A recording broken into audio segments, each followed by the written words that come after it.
what the CFC is seeing in the market in terms of business models and investment opportunities, and do these recent investments sort of reflect where the opportunities currently are? Thanks, Leanne. I just want to check, first of all, that everyone can hear us. We only just got audio about 10 seconds ago. We can hear you here, yes. Were you able to hear the first question? Yeah, I just got the first question, so I missed the intro, but I'll give it a shot. Sorry, first of all, sorry I can't be there in person, but great to see you all. Yeah, at the CFC, those two investments that we've done recently, they're good examples of what the market's actually, what's playing out in the market at the moment. The Hysata investment was done out of our innovation fund. It's a really good example of some really exciting new technology along the hydrogen supply chain being developed. And at the CEFC, we're certainly very interested to support that new technology. Australia has a great track record developing great breakthroughs across the clean energy space, and hopefully this Hysata is a good example of that, and there will be many more to come. The ARC Energy investment we made is also another good example of where the market currently is, in the sense that it's essentially a captive opportunity. So ARC Energy or the Sun Metals Group are both supplier and on the demand side. They've looked at their supply chain. They've looked at the opportunity to decarbonise that supply chain. They see hydrogen as a key role in doing that, and they're getting on with it. They're a great example of a very forward-looking business, and they see a strategic opportunity for them. And the economics aren't there. It is challenging, and that's why we're certainly interested in supporting projects like this. The other great thing about that project is its focus on transportation. Transportation is an area that there is a pathway that we can see for it to becoming commercial. But the key challenge in transportation is availability of vehicles. And this project is looking to get ultra-heavy 140-tonne trucks on the road within about 12 months, or a little over 12 months from now. That's going to be, call it 5 years before the traditional large-scale global OEMs. So it's a great example of an Australian project pulling forward that vehicle availability and solving one of those key challenges in transportation. So captive project, supply, demand, both sides. The next stage will likely be around that sort of 10 megawatt size. We're working on a few projects at the moment at that sort of size. It may not be captive, you may not have supply demand, you may have a supplier into an off-taker, but where the economics are, that off-taker needs to see it really from a strategic point of view. And those projects we're working on, those off-takers do see it as a strategic opportunity for them to start there and build from there. The stage after that, I think, will be sort of that 40, 50, 60 megawatt size projects, starting to have a look at some projects in that size at the moment. And then we'll go beyond that to large export scale. Obviously, there's a lot of projects underway at that size, but it's relatively early days. There's still a number of years away from production on a lot of those large export projects. So that's what we're sort of seeing in the market. I might finish up there. Thanks, Rupert. And I guess, Jeremy Bostock, I'd maybe turn to you at this point. I mean, at NAB, obviously some different drivers in terms of investment than CEFC, and considering the early stage of development that we have in the market, what are your clients engaging with you on in terms of opportunities to develop the industry? What are they looking for at this stage of the industry? Yeah, thanks, Leanne. As everybody's aware, NAB sits across a very broad range of the whole value chain as it relates to hydrogen and the economy more broadly. And organisationally, very committed to the transition path and decarbonisation across the economy as a whole. What that throws up really is, from where I sit, is some really interesting conversations from project developer, project producer in the hydrogen space through to demand and user projects. It's a pretty exciting time from a commitment perspective in terms of from a financeability. we are sort of waiting for the various threads in the industry to come together to put forward something on a project finance basis from our side. Can say we're under, I guess, NDA on a lot of projects in the conversations, but the other area that we've been supporting clients is, and sort of Rupert sort of alluded to some of those, are some of the established players that have various pilots underway that we support in various fashions under sort of from a corporate perspective. So it's a pretty broad range of engagement that we're having, and excited to keep that conversation going. Thanks for that. I'm not sure if we've still got Jeremy Hasnip on the line. He's disappeared off our screen up here. In the meantime, I might throw to you, Kelly, and just be interested in getting a bit of a picture of the conversations you're having with your clients. We've seen a lot of announcements around co-location of projects with other renewable resources, with end users. Is this sort of way forward that you see with your clients? Integration of business models, and what conversations are they having with you about that? Sure, thanks, Leanne. And look, it's a great subject, and from my perspective, there's sort of the lawyer in the room, so always try to get our fingers in as many pies as possible. The business models are far and ranging. I think we've already heard today the different types of aspects of the value chain, all the way from production, traditional infrastructure development, through to transportation, through to offtake, through to export and infrastructure, gasification, regasification facilities, and all of that. So for me, it's a little bit a combination of the new world and sort of conventional investment models, project finance models on the production and generation side of the value chain. But then it's a bit back to the future for me in terms of the on supply and the ultimate export arrangements and potential for commodity trading, where we're looking more back at the older oil and gas industry and the LNG industry for lessons learned, how we can adapt that to the hydrogen model. So it's a real amalgamation. I do think, and we'll probably touch on this later, Leanne, I think, so I won't go into it now, but I do think geographical co-location is undoubtedly going to have benefits. But in terms of investment models and business models at this stage, as I said, really far and ranging, depending on which part of the value chain both investors, third-party financiers and contractors are sitting. So I guess moving on from that, I mean, it seems to me that what we're talking about here is the sort of the end use and the end receiver of, the product being hydrogen, sort of driving the business models for the future. Yeah, definitely. I mean, I think, again, people touched on it earlier. To the extent that you're developing a solar or wind farm to create the electricity, to put it in the electrolyzer to create the hydrogen, that kind of business model is pretty well established in the Australian market. And I don't think we're going to go too far off piste in terms of what we already know and love in that sense.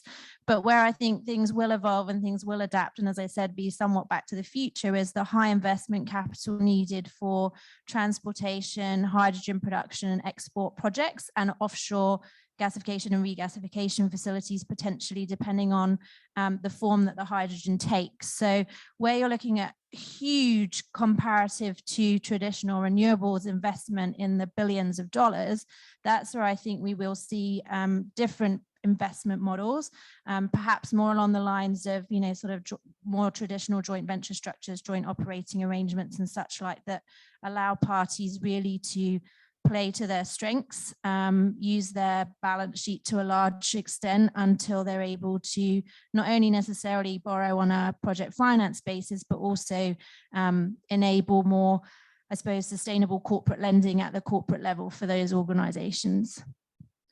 Thanks for that.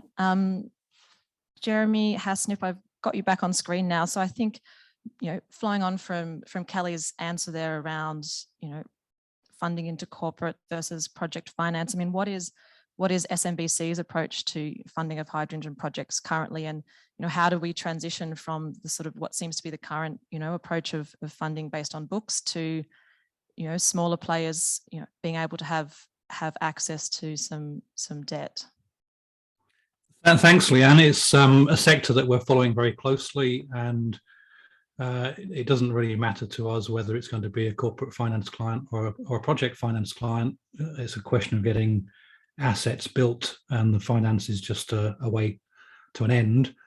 We did have some success earlier in the year in French Guiana, where we closed the first green hydrogen non-recourse project finance transaction for Meridium and HDF Energy. And it's a hybrid solar green hydrogen producer and gas generator, so that you can use a 50 megawatt solar block to give you baseload around the clock power for a small grid or off-grid situation. So that was made possible through the French government backing through EDF as the off-taker in French Guiana, where it's the main electricity company as it is in mainland France. So we are starting to see discrete transactions happening. This one had a total size of around about 200 million euro, to give you some idea of scale. It's exciting to see this starting to happen, and even more so when it's in a really exotic location compared with Australia. Some trips abroad, I hope, in the future. We can dream. Rupert, I thought I'd turn back to you, and one of the things that, you know, we talk about often in sort of the hydrogen space is sort of the different sectors that there are opportunities for hydrogen, whether we're talking, you know, export or domestic opportunities, and then, you know, transport, heavy industry, energy generation. You know, how does CFC sort of approach, you know, assessing which business model, I guess, going to win into the future? You know, is it agnostic about those business models, or is there a sort of a more strategic view taken on which are more likely to be successful in the end? Oh, we're definitely agnostic. We're not here to pick winners. And so there's multiple different end use applications that hydrogen can be used for. We look at it as an investor, as either a debt investor or an equity investor. And so we'll let the risks and the economics sort of play out. And so where we're seeing projects that, if I can say, probably are closer to happening, they're probably projects that are more focused on the customer and the offtake. I see a lot of projects all at all stages, which are in concept all the way through to development here in Australia. And the projects that are really focused on, well, what am I solving for a customer here? Assuming that it's a supply into another entity, unlike that ARC Energy example, but assuming that you've got a supplier there and they're funding their hydrogen supply project and they've got an off-taker on the other side. So the two key drivers really is, well, what does that customer need from an operational and a technical perspective? And that's relatively straightforward, depending on the end-use application. Hydrogen is currently used in some end-use applications today, or it's a new application. It's old technology or relatively old technology, green hydrogen we're talking about here, and it can be used. And then the other key consideration are economics.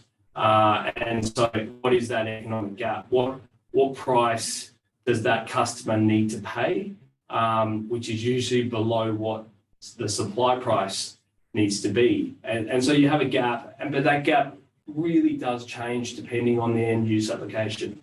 And we did a study earlier in the year with Wally, who I know is here today and a sponsor of this conference. But it was really interesting as we looked across those many end use applications and that delivered cost and the economic gap to the alternative technology. One end of the spectrum is if you take on methane, natural gas head on by gas blending, your thermal value of methane is straightforward. At $10 a gigajoule, it's $1.20 per kilogram hydrogen. That's what you need to get to delivered to compete at $10 a gigajoule. So there's a big gap all the way through to transportation, which is probably the other end of the spectrum. When you look at it on a total cost of ownership basis, the gap's probably not as wide, but there's other challenges, and I highlighted them before. So it's the projects that are looking at solving, not purely focused. The economics are there. Some end use applications, the economics will be closer. But we're finding some customers are willing to pay a higher price for strategic reasons, as in a green premium. And they're willing to do that for a period of time in order to be a first mover into the market. That helps. And then we're finding some projects on the supply side are getting lower costs than others because they're really working on their supply chain and their procurement strategies. And then it's the role of CEFC and the role of ARENA and the role of state governments and other grant giving organisations to help plug that gap. And that's what we're actively trying to do. So not one size fits all, but really emphasise that focus on customer and customer needs are the projects that are probably out in front. I think that's probably welcome news to people in the room. In terms of that idea of the customer, Kelly, I mean, is this where the hydrogen hubs come into play? Most of the frameworks have a sort of an array of hydrogen hubs, both located, at ports and at other, previously used, petrochemical generation areas. Is that a way forward to solve that sort of problem? Definitely. I mean, I think we've all seen the inception of the hubs. I think there's been 3 more added quite recently as well, just earlier this month. And certainly we work very closely with the hubs strategically, generally from a knowledge basis. But I mean, for me, the hubs are more than just geographical co-location with a view to being an export superpower, which, hopefully that's where Australia will go and we will get there. But it's much more than that. For me, it's about knowledge dissemination. It's about transparency in the market and righting perhaps some of those mistakes of old where we've perhaps exacerbated competition too soon in an evolving market. Whereas I think where the hubs are really going to play an important strategic part from my perspective is fostering transparency, working with the likes of CSRO in terms of the high resource and access to market for all and everyone, because that's where I think we're really going to see economies of scale. Isn't just necessarily about the physical location, but the way that the market cooperates and works together in the early stages. Again, sort of back to the future, if we go way back when, and I was probably before I was born, but the inception of the oil and gas industry didn't start with everyone working against each other. And even today, they still work with each other, under very tight NDA arrangements, but they still work with each other. And I think if we really are going to foster our presence in Australia in terms of being a global player in the hydrogen market, then that's where I see the hubs really helping that. And I think they're already doing some fantastic work in that space as an enabler. Thanks, Kelly. This might be a good opportunity for me to ask you, Jeremy Bostock. I mean, I mentioned in your introduction that you're NAB's representative on the Australian Hydrogen Council. I mean, is that knowledge dissemination? Is that part of the council's role? And what sort of role do you see the council playing, with the future of the hydrogen industry? Yeah, I think it's a very good point. It sort of all comes back to, from our perspective, in terms of the end game around how we're going to participate as a financier into the sector and the space. But a very important part is, as it was been said before, around the knowledge sharing and as a nascent and growing industry with everybody working on their own projects, being able to get sort of a cross-sectional feedback and input into the development of, we're waiting on things, across certification, standards, safety, operational practices. How's transport going to be dealt with? How does the operator on his potential hydrogen refueling site, how does he differentiate between what you'd need to do on an export focused hydrogen production facility and all the nuances in between? So I think from our perspective, the council is a sensational forum for that cross-industry dissemination of views. From that perspective, we're thrilled to be part of it, because it gives us that early access to the dissenting views in industry, from user through to producer, on what are common issues that need to be faced, and the different spectrum of and range of opinions around how to tackle some of that and set up the industry for longer term success. but also very mindful of that we are sort of sitting here, trying to really, get that snowball effect happening in a space in a very short period of time relative to historical benchmarks. In the oil and gas and LNG export industry is one example, was formed over decades. It didn't happen in the space of 5 to 6 years, which is quite a different kettle of fish. So I think there's we're advocating for to the extent possible, and commercial in confidence on discrete projects, but that dissemination and pollination of information and learnings, ultimately comes down to de-risking opportunities. De-risking opportunities comes down to de-risking your capital and your source of capital, and that can lead to that virtuous cycle of ultimately lowering your levelized cost of energy from hydrogen.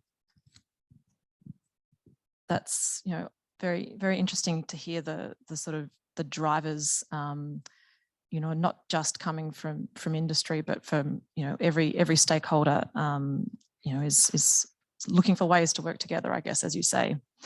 I wondered, Jeremy Hasnip, given SMBC's sort of global reach, are there any lessons learned, from overseas that you could talk to? Obviously, there's some pretty strong pushes for hydrogen in, Germany, Europe, Japan, South Korea. How have you seen those business models play out in the market, and is there anything we should be looking to model in Australia? The world's at a very interesting stage. We had our internal global project finance conference about 3 weeks ago, and Australia got the usual midnight slot to fit in with New York. But it was amazing how many of our offices are looking at hydrogen as a sector and starting to have real conversations with clients. In some of the markets like Germany, where it's around changing consumption practice, the support is on the demand side, and we're starting to see through Europe trials, whether it's in the UK with gas blending, which is similar to what AGIG are doing here in South Australia and then in Victoria. And we're seeing things like what would have been diesel electric train sets that would have been relatively short regional train lines being small fleets of, say, a dozen fuel cell trains being trialled, so that we can see that sort of difficult transport sector where you can't electrify a railway line because it doesn't have enough usage. You can change it from being a diesel consumer to being a hydrogen consumer. So we're starting to see exercises like that may lead to opportunities maybe in corporate finance or leasing for us. We're seeing interest in some other geographies for large-scale production. So in the Middle East, where we've seen a very strong sector for energy, not just in oil and gas, but in gas to power and water, in very large sort of gigawatt scale solar projects, in the world's largest waste to energy project. We're seeing interest there in using some of that very strong solar resource to produce green hydrogen. And then we're seeing interest in Asia for import. So you might get changing from the gas imported LNG to power to potentially imported ammonia or hydrogen to power as a solution in the not too distant term. And we're seeing a number of early commercialization trials, whether it's smart cities starting to be potential users of hydrogen, or trialing other forms of transport fleet. So a lot of suck it and see testing, real physical projects, and the financing task I think comes later. This is more around actually getting physical assets to work properly. Thanks, Jeremy. And following on from that, I mean, I guess as our legal representative, Kelly, I mean, there's obviously been an array of different policy settings adopted internationally. We've seen a number of different frameworks set up in Australia. There's recent legislation, I think as soon as this week, passed on gas blending in New South Wales. What do you see as the sort of policy framework that we need to drive the hydrogen industry in Australia? I appreciate that's an extraordinarily broad question. That's right, Leanne. It means I'll probably be able to field it as a non-regulatory lawyer. So, but no, in all seriousness, I think we've heard a lot already, even just during the course of today, and I'm no doubt we'll hear more tomorrow and in the final day of the conference around what's going on currently. Obviously, the primary focus is looking at our existing energy regs and updating those because they're just not fit for purpose. Hydrogen crosses the whole energy spectrum, depending on what you're doing with it, how you're producing it. And at the moment, we've got the sort of delineation if you're in the power sector versus if you're in the gas sector. So that's all underway, both at a state and a federal level. And that's an absolute key component.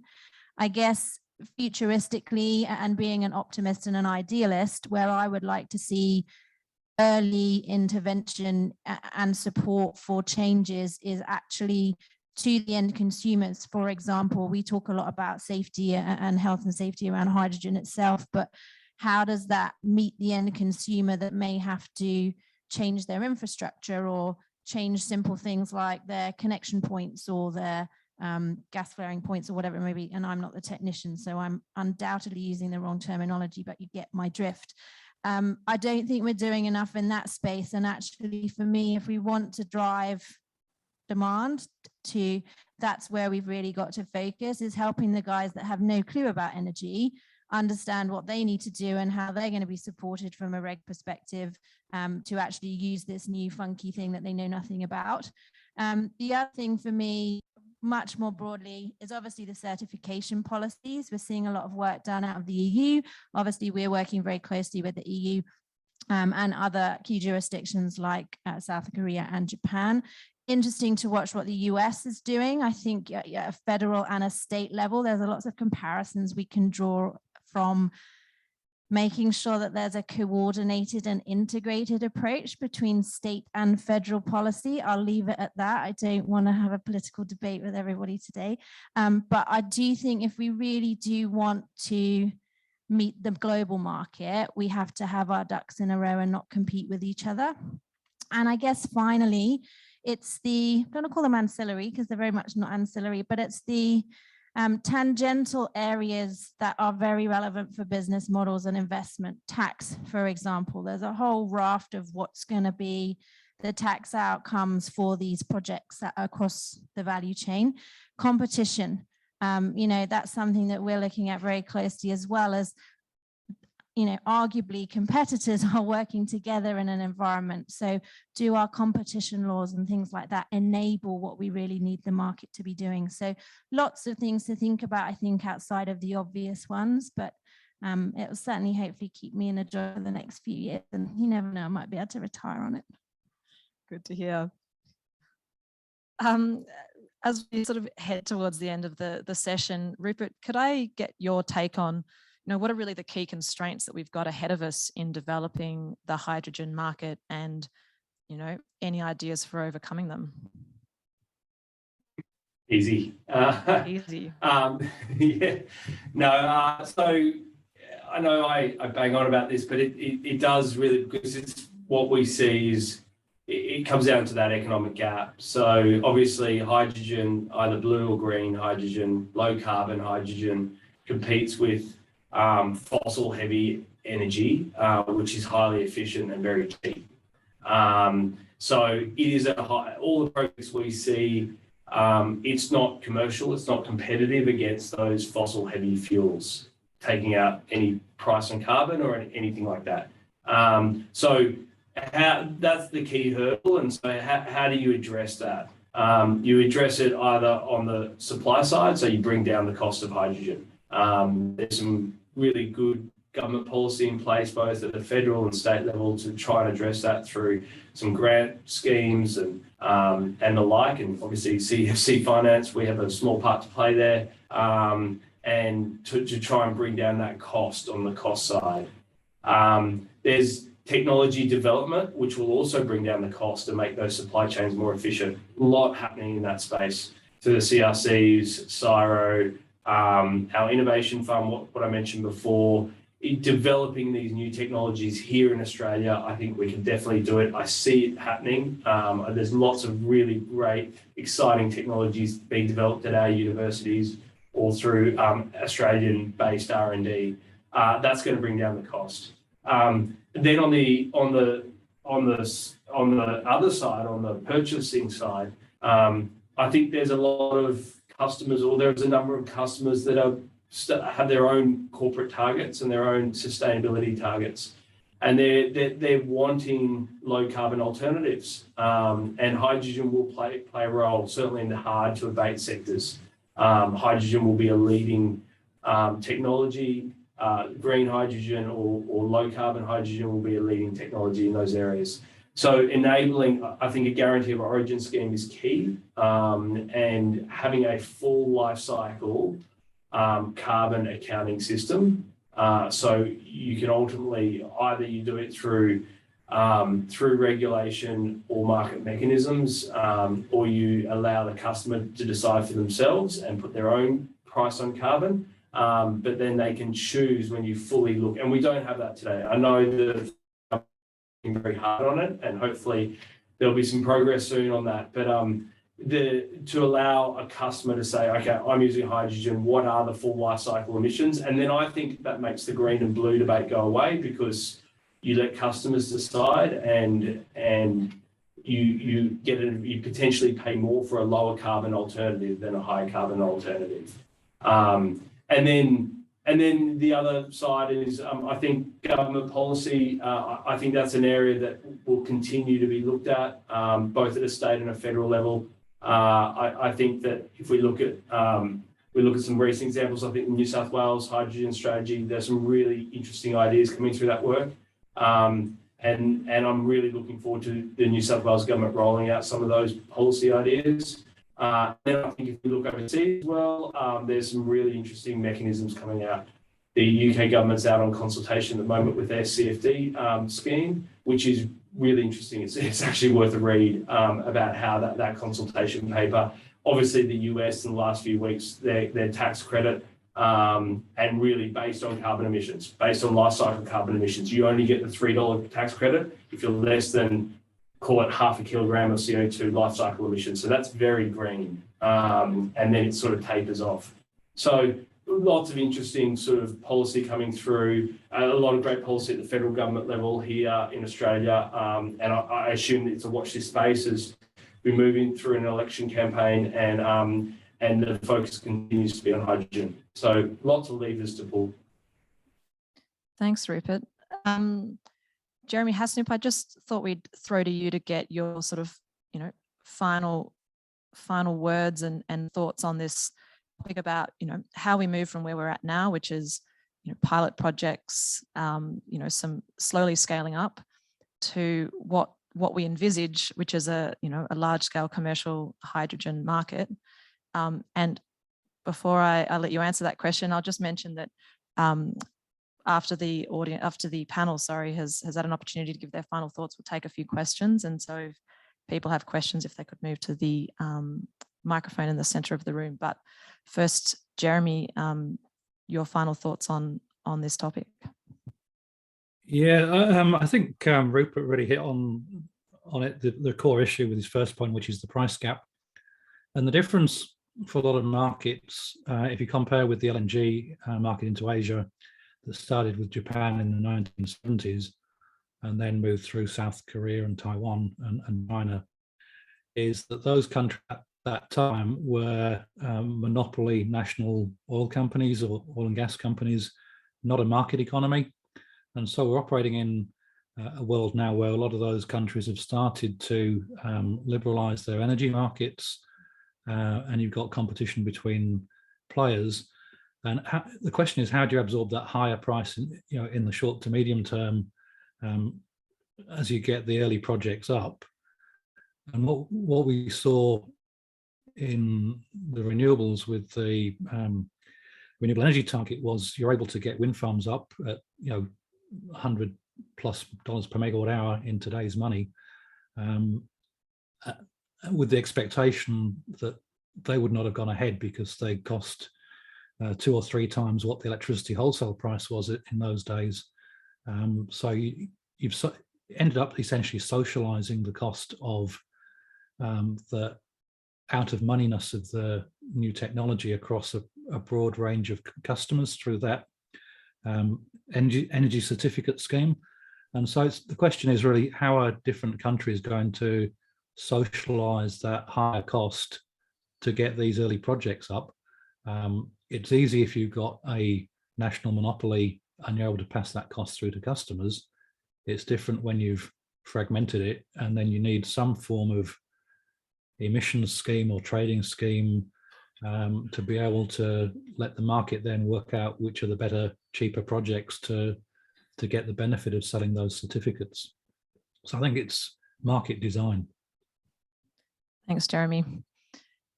Jeremy, in person, same question to you. I mean, what are your final thoughts, I guess, on how we get to the future of hydrogen?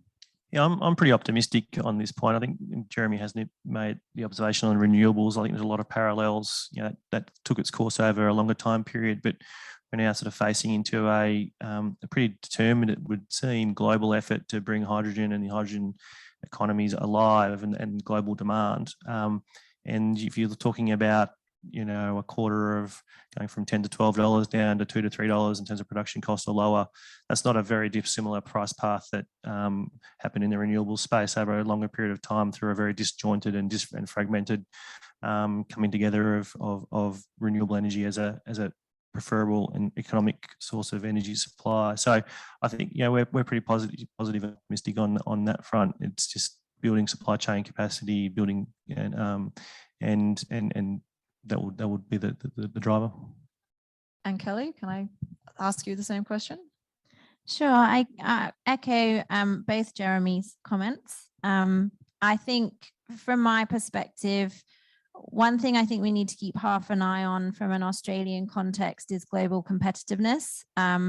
And to my mind, I think the broader question around some of the issues we've discussed isn't just about how we get green and get the costs to come down, but to the extent that our costs may not come down quite as readily, quite as quickly, or ever get to the position of other parts of the globe, like, for example, the Middle East, how we actually add value through looking at the ethics and broader issues from our supply chain, because I think there's real value in that. When we look to our end use customers, it's not just going to be about the green credentialing, but it's going to be the overall ethics of the supply chain. I think that's a really actually sort of interesting issue to face. I mean, we've seen some pretty aggressive signalling from the Middle East and from Europe on hydrogen. I think Germany's just released a new plan with the new government for a 2022 update of its policies, and you know, competitiveness is certainly an issue at the top of mind when you see the global approach to hydrogen. Closing out with Rupert. We've obviously heard from you just before on sort of key challenges, but you know, maybe as part of your closing thoughts, we could hear about the key opportunities and pathways forward. Yeah, I echo some of the other thoughts. I am very optimistic about the opportunities and the pathways forward. I think we've got a natural advantage from our plentiful and low-cost renewable energy resources. I think there's no doubt about that. I think the opportunity is now for us to take that advantage and move forward with it. The other advantage I think we have, which has been touched upon, is that we are a major exporter of energy today across LNG, coal, oil.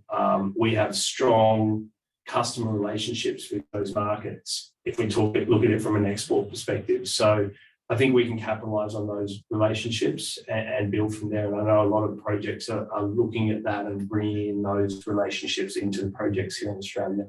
I think, but I also echo Kelly's point about global competition here. The globe is moving. I've been focused on hydrogen for nearly the last 2 years now, and the environment over that period of time has changed a lot.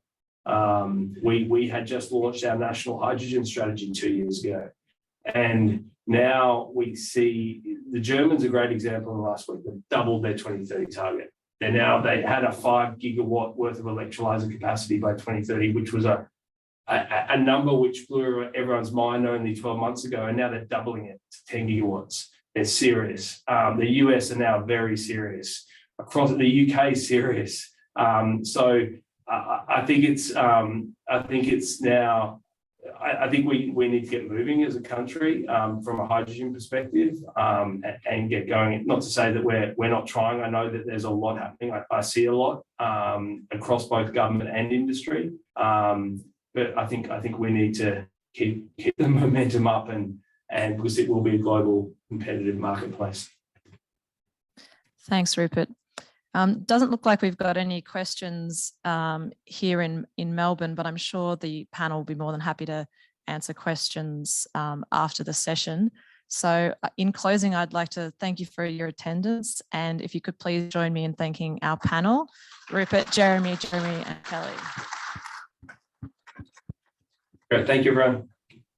Thank you, everyone.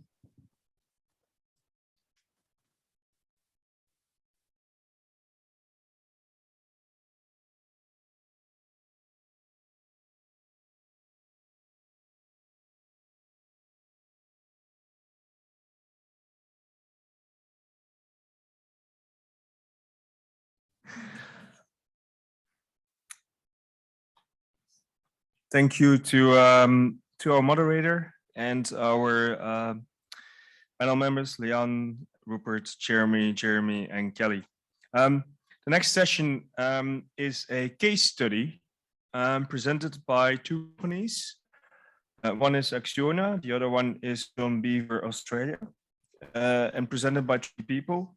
I'll provide a quick, make a quick introduction. Jose Cubillo is the innovation manager of Acciona's engineering division, CWIEN. He holds a PhD in chemical engineering and physics. Pablo Guardiola is the head of Acciona's engineering division. In Australia and New Zealand, he is a civil engineer with a background in infrastructure and acts as engineering manager in new waste to energy projects for Acciona, such as at Marion Vale and Botany. And there's Tim Gibson, business development manager, John Beaver, Australia. He is also part of the Acciona group in Australia, New Zealand. He's a specialist industrial EPC engineering company with extensive experience constructing renewable energy projects. Thank you very much. Please welcome our three speakers.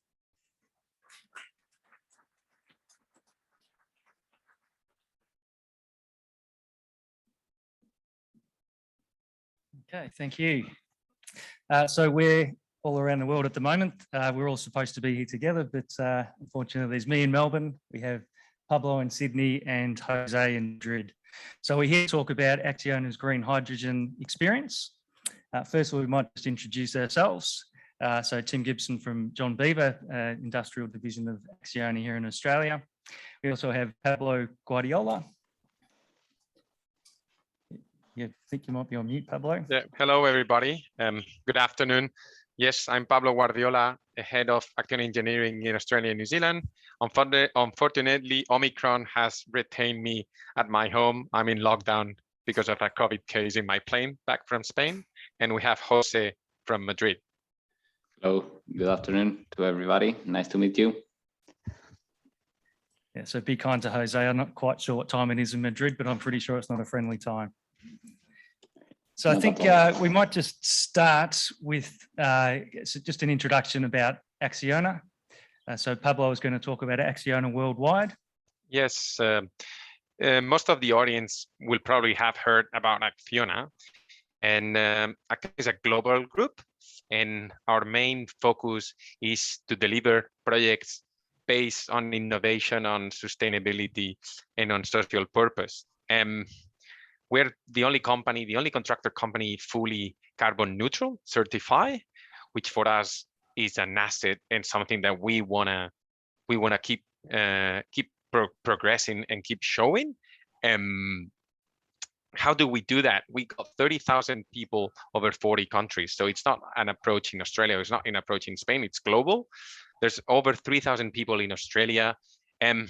we invest in innovation. So we've been investing in innovation historically. We invest over 200 million euros in innovation. How do we do that? That's the biggest question. How do we do that? We're a singular company because we got the infrastructure and we got the energy, and that allow us to completely have the full picture, from design, which is the unit I direct, to construction, to the water, which is going to be needed in hydrogen for desalination plants, for example, from concessions, which are an arm that we can use to finance projects, to the energy that are going to be the ones, for example, that develop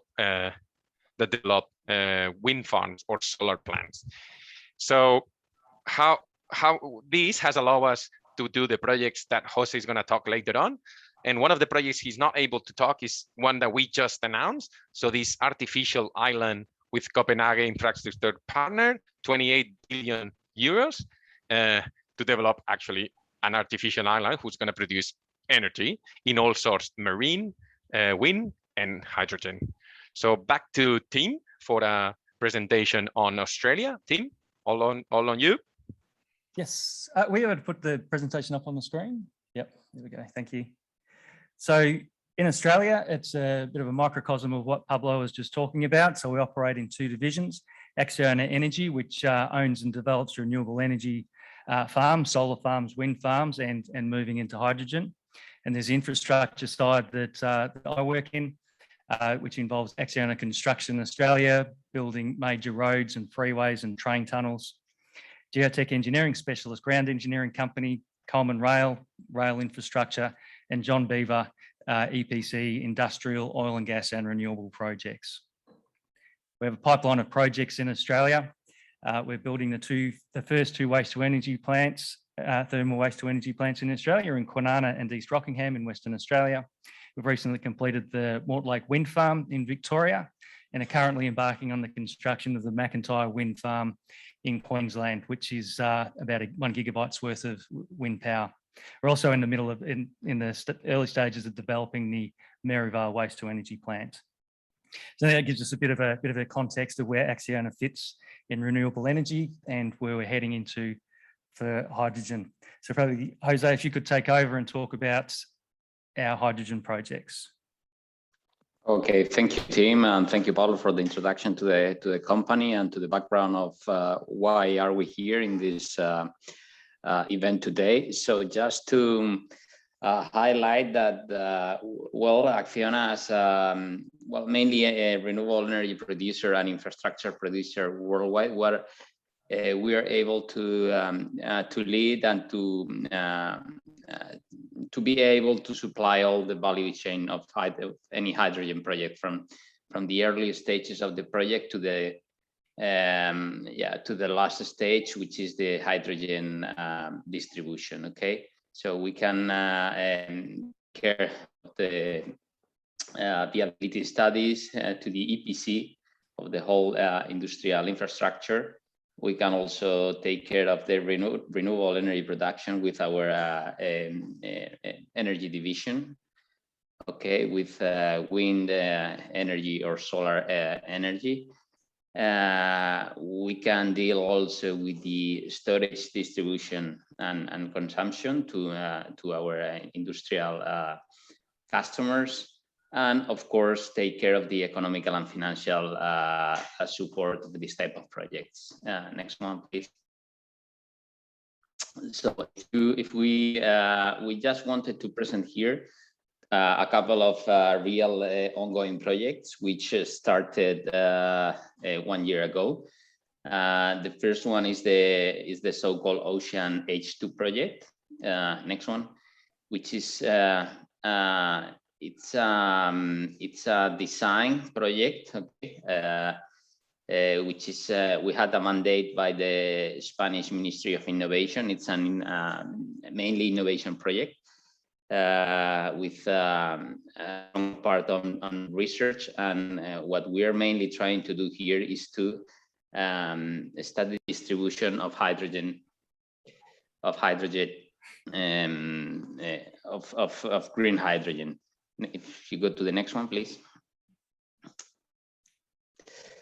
So mainly what we are studying here, well, just to mention, it's a €5 million project for a design of an offshore plant. Okay, and we are mainly here studying so the viability of the carbonization of the Spanish industry, so reduction of the Spanish fossil fuel dependency, sustainable mobility by transforming maritime and terrestrial transport, and also taking care of the developing of the industry at the Spanish level. So if you go to the next one, please. The design is taking care of especially the modularity of the power plant. So trying to hybridize with the same in the same power plant 2 types of renewable energy supply. We are taking care of trying to merge wind energy and solar energy to produce green hydrogen offshore. You go to the next one. So investigating and designing to cover the entire value chain of an offshore plant. So hybridizing renewable energy, studying all the offshore hydrogen production systems for electrolyzers existing nowadays. So we're also studying 2 types of hydrogen storage. We're designing a floating concrete structure able to support all the plant, all the EPC necessary for this plant, and also studying the so-called GBS, which is a gravity-based structure which supports all the infrastructure needed for this and for the storage of the green hydrogen. And we're also studying all the transport and distribution systems from offshore to onshore. So we are studying two approaches, one by hydrogen transport by vessel and hydrogen transport by pipes. Next one, please. So if we look deeply into the design, we are working also in consortium with 8 Spanish companies. For the floating wind energy production, we're working with TSI and Bunderexicon, trying to assess the economic and technical viability of in 3 different ranges, from small scale production, medium scale, and large scale, from 20 to 800 megawatts production. Next one, please. If we talk about the solar floating PV technology, also here we are working in consortium with Blue Nobles and TSI, which are other Spanish companies. And here also we are assessing the viability from 5 megawatts to 1500 megawatts production. Here to say also that our energy division has achieved to design and to develop the first floating PV power plant in Spain, not at offshore, but in inland, in onshore, in Spanish lake. So we are the first Spanish company to produce also renewable energy with floating PV systems in around 2 megawatts power plant here in Spain. If you go to the next one, please. And also we are studying the viability and the assessment needed to have electrolyzers working under offshore conditions. Okay, so we are redesigning existing electrolyzers, also in collaboration with Ariema, which is an electrolyzer manufacturer in Spain, to assess the viability of this type of technology. Next one, please. Regarding the storage and all the EPC of the plant, we are going for 2 types of designs. The gravity-based structure, which is mainly a huge concrete infrastructure, and we're right now trying to design the vessels and the tank storage needed for hydrogen storage in offshore conditions. Go to the next one, please. Also working with our internal departments on designing a concrete floating approach for different offshore deeps, okay? Because with the previous GBS, we can achieve up to 30 meters deep waters. And if we go to higher deep waters, we have to go for some floating design like this one. Okay, next one. And assessing, as I spoke before, all the hydrogen transportation from offshore to inland. And here we are assessing two approaches, one by vessel and one by pipe. Okay, next one, please. And of course, assessing all the monitoring, control, and operation system of a plant like this. So, which is important to the hybridization of the renewable energy produced by PV floating plants or by wind energy, and coupled with the electrolyzer. So all the control system is key here in this project. And well, this project started 12 months ago. We still have 24 more projects, more months to finalizing the design. And you can check out more details if you Google Ocean H2 on the web. So next one. I wanted also here to explain another project which started also 1 year ago. This is located in, I mean, this has been carried out by our colleagues of Acciona Energy, and also in consortium with other Spanish players. It's located in Mallorca, in Balearic Islands in Spain.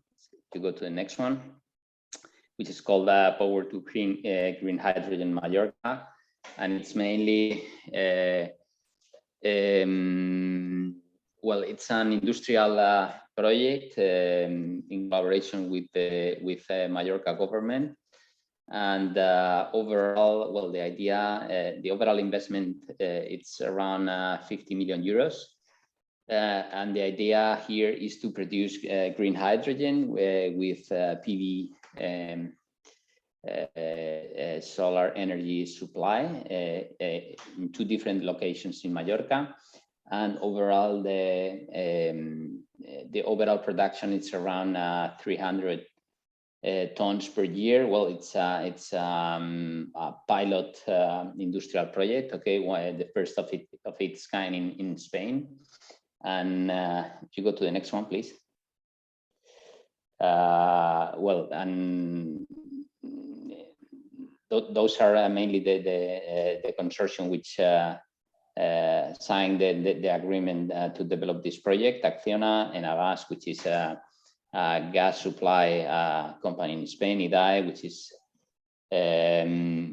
Spanish Institute for Renewable Energy and for Energy Diversification, and CEMEX, which is well, one of the promoters of this project in a industrial area which stopped cement production, and together with the Balearic government, we decide to make a reindustrialization of that area, also together with Redexis, which is a gas producer, and MT, which is the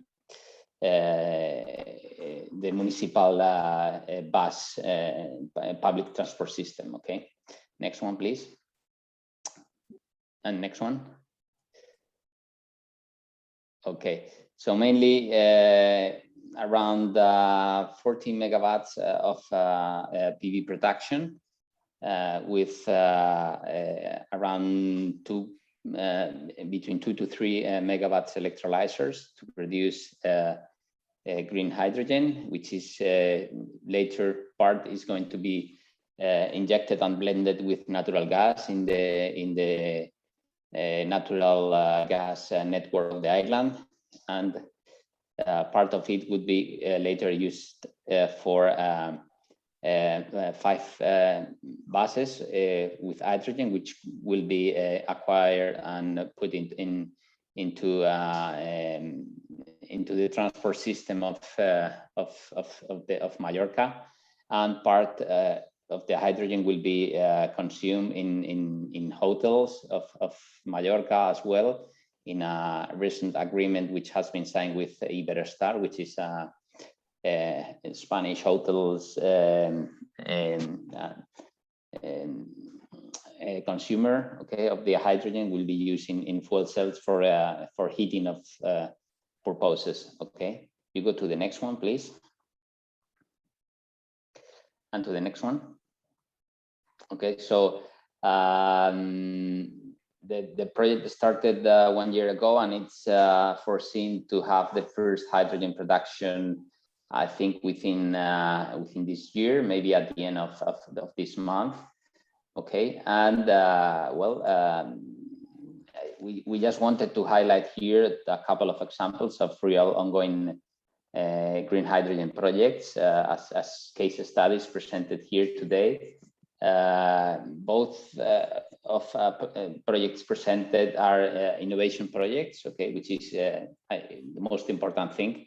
We have to start with innovation, and we have to start with trials, with piloting, to share that this technology is technical and economical viable. So next one, the last one. Thanks. That's what's all from my side. Okay, so we finished a couple of minutes early there, but is there some questions to throw about any of these projects?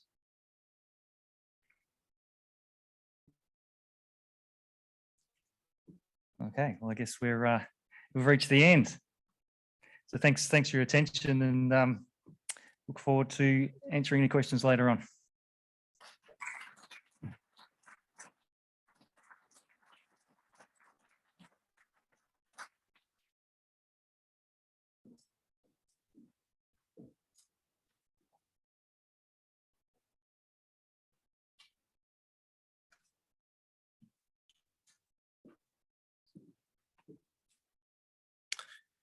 Thank you very much to Jose, Pablo, and Tim for their case study presentation. We're a little bit ahead of time, which is rare for a conference, so that's really fantastic. The next session is a panel discussion. Panel discussion with 6 different panel members, 3 in person, 4 in person, and 5 in person and 1 virtual.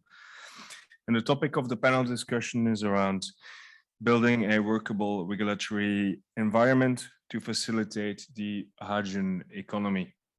I will introduce the moderator, Greg Clark. Is he somewhere in the room? Ah, there he is. And then I'll leave it to you, Greg, to introduce the panel members. Greg Clark is a senior representative for GHD.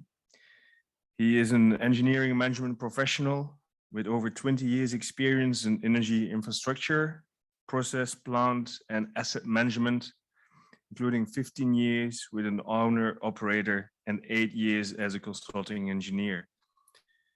He was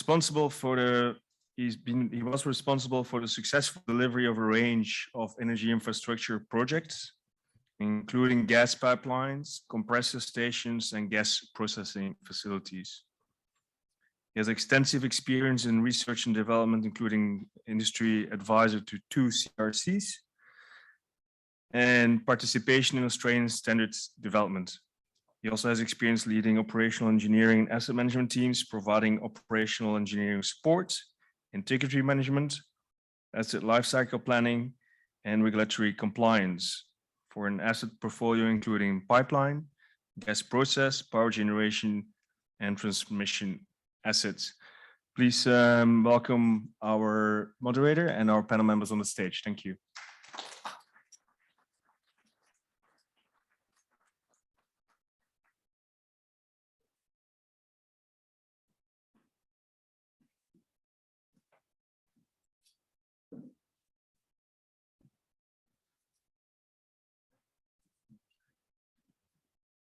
Right, good afternoon all. Let our panel get seated. So we've heard several times today the importance of the regulatory environment and framework for developing a hydrogen industry. The National Hydrogen Strategy sets out actions for a clean development of a clean hydrogen industry. And one of those pillars includes facilitating responsive and consistent regulation. We also know, we've heard this morning from several states and territories, that most of them now have a hydrogen strategy in some form.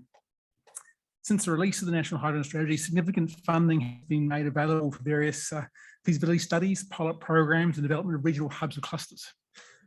These initial studies, as well as industry and government research, have highlighted gaps and challenges in the regulatory framework. For example, some of those pilot programs running under ministerial exemptions, and technology providers are facing challenges getting certification for hydrogen appliances. Governments are now moving to operationalise their hydrogen strategies, including exploring regulatory changes that are more suited to hydrogen-focused developments. There's a lot of regulatory activity within various governments, and the number of currently open consultations, forums, discussion platforms is a testament to this. Industry, though, is calling for more definitive action around regulations to support and facilitate the development of the hydrogen economy, including removal of regulatory barriers, such as technical and project approvals, changes in regulations to create a market, promote investment, including introduction of incentives, such as hydrogen blending or renewable gas targets, create demand directly through technology investment or direct underwriting. We've seen government just starting to respond to these calls and are working through the barriers of regulation, with a number of jurisdictions starting to take definitive actions. A few concrete examples include introduction of hydrogen energy licenses in South Australia, regulatory sandboxing trial to fast-track demonstration projects in WA, guidance for local government planners and hydrogen developments in Queensland, a 10% blending target for 2030 in New South Wales, and the hydrogen guarantee of origin work by the Commonwealth, which is now in final design phase.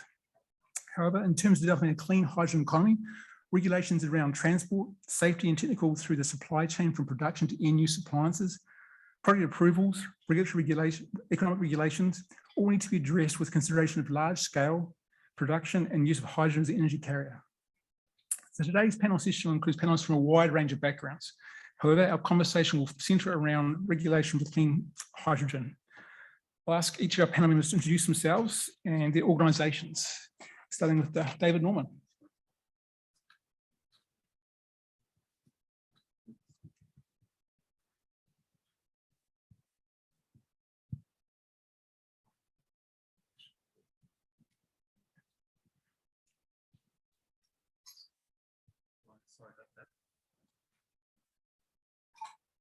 Hello, there we go. Okay, hello everyone. My name is David Norman. I'm the CEO of Future Fuels Cooperative Research Centre, or Future Fuels CRC. It's a pleasure to be here today. I represent a partnership, a long-term research partnership that's industry-led and joins some 100 different companies and government entities and 6 partner universities, and is largely focused on organisations that operate right across the infrastructure that moves energy. And they very proactively, back in about 2016, 2017, amalgamated for this CRC bid. And we're well and truly in a very large amount of industry-led research projects, both on the future of energy, energy modelling, and in customer area, including we've done several $1 million worth of testing of almost every appliance used in Australia that supports the gas blending projects all the way through to heavier uses. We've also got a program on the public safety, social acceptance and regulatory areas needed, and so very close to this topic here, and also a core amount of work in the hardcore technical aspects of pipelines, networks and other equipment. Thanks very much. Thanks, David. And David, number 2. Yeah, thank you, Craig.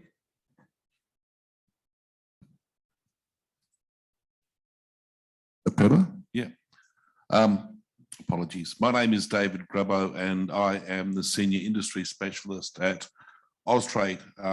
Longer term for that agency is the Australian Trade and Investment Commission. Austrade is the Australian Commonwealth Government's leading trade and investment facilitation agency. So we work across the world. We have around 80 posts throughout our global network, many of which are in high levels of hydrogen interest, let's say, particularly in North Asia, Europe, especially in Germany, and across into the Americas. Our role is to, in terms of the industry team, is to understand the hydrogen opportunity and interpret that as best we can. So whilst Austrade is not a policy agency, we engage very closely with the policy agencies in Canberra, and we also communicate very clearly with states and territories around what sorts of opportunities, policies, and indeed incentives they're looking to put in place, and how the Commonwealth can best coordinate its trade and investment facilitation role with the states and territories so that we're all working in a complementary manner. I might leave it at that and pass over to Lee. Thank you, David. So my name's Lee Kennedy, General Manager of Hydrogen at NERA. NERA is an independent non-for-profit, being government funded and really looking to connect the dots between SMEs in the Australian energy resources sector with project developers domestically and internationally. As that industry has progressed down a decarbonisation pathway, NERA has joined them. So we've kicked off the Regional Hydrogen Technology Cluster Program at February 1 this year. We started off with 13 regional clusters. We now have 18 in every state and territory around Australia. And really my job is really fun. I get to help these 18 regions develop their hydrogen ecosystem and join the dots between the regions and see how they can help one another and really helping try to drive what we're sort of calling the new hydrogen equipment technology and services sector, HETS. Most people know the MET sector.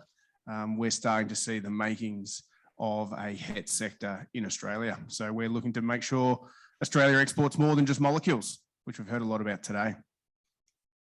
Thanks, Lee. Anya. Hello.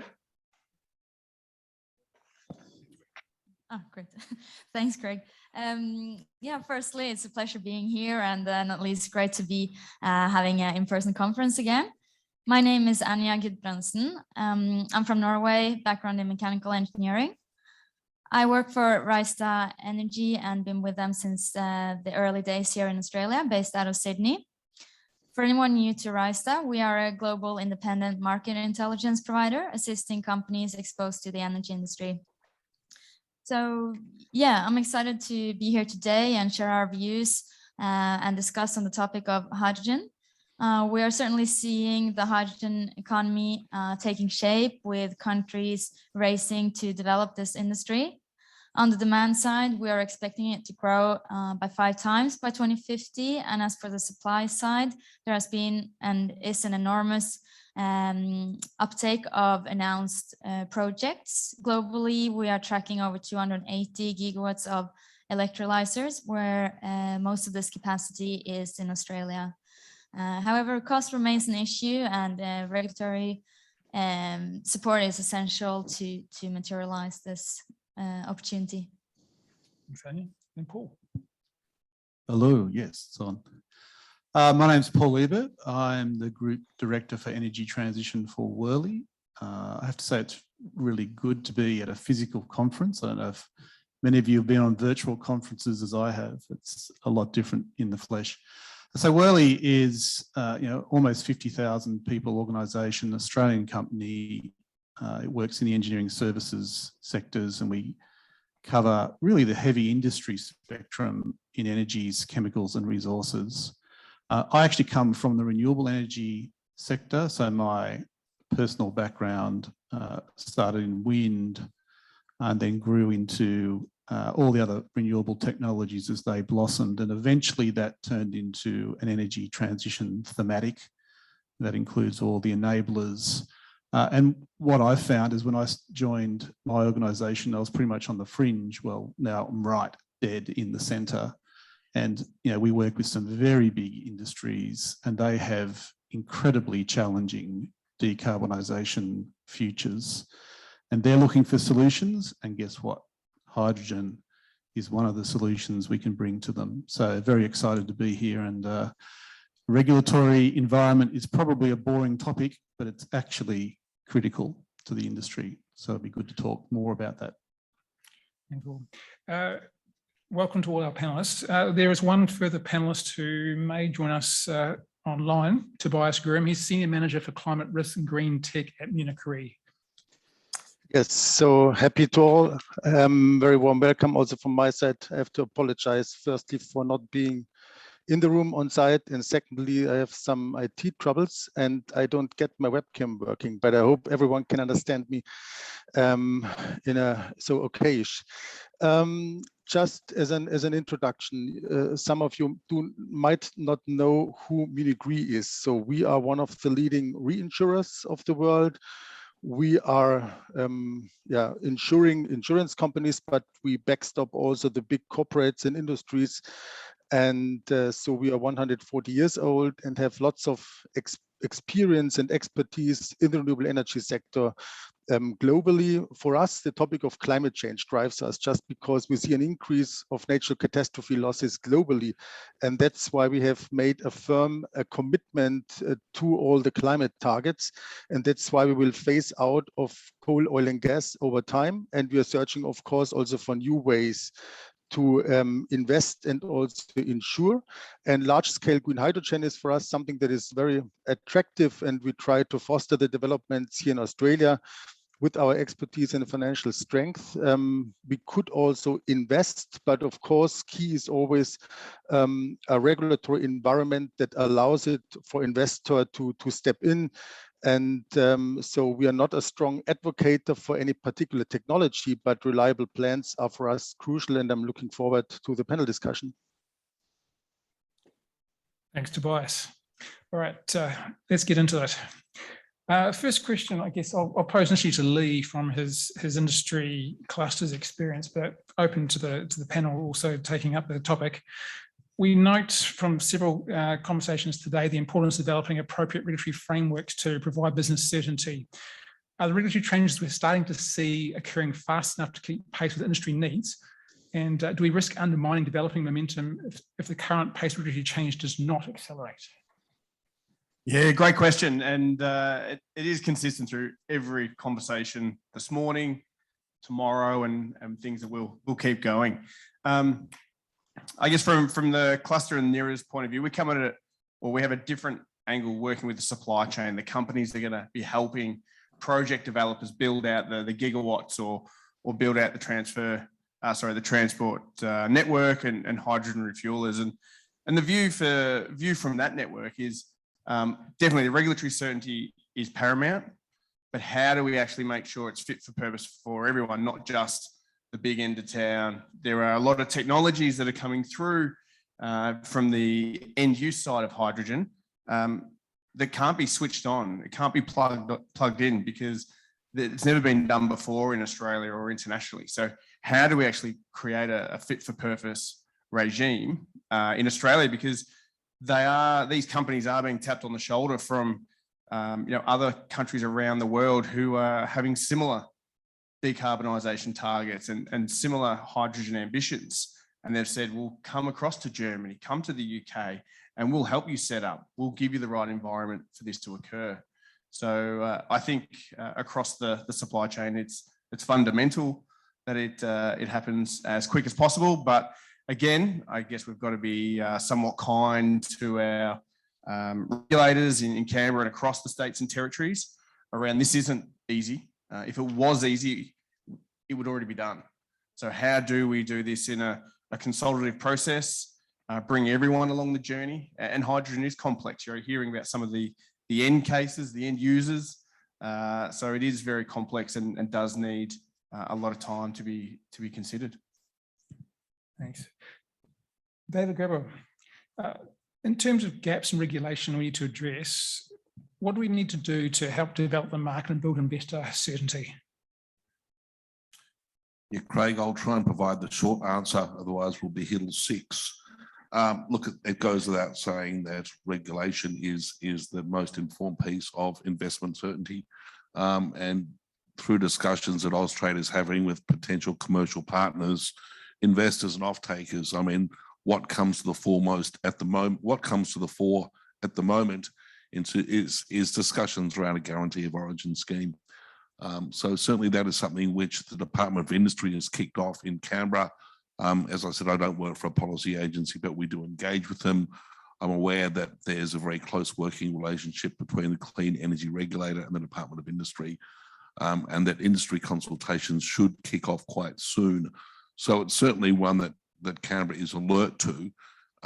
That said, it doesn't just stop and end there. And what we're starting to see is, I wouldn't say growing lists, but certainly other ideas which are coming to the fore, as Lee's already suggested. It's not as though we're starting from zero, because we've learned a hell of a lot about energy and renewable energy over the past 10, 15 years. That said, there's a whole lot of regulation that needs to be brought into place, a lot of certification and a lot of standards. And we need to start eventually looking at things like the environment, safety.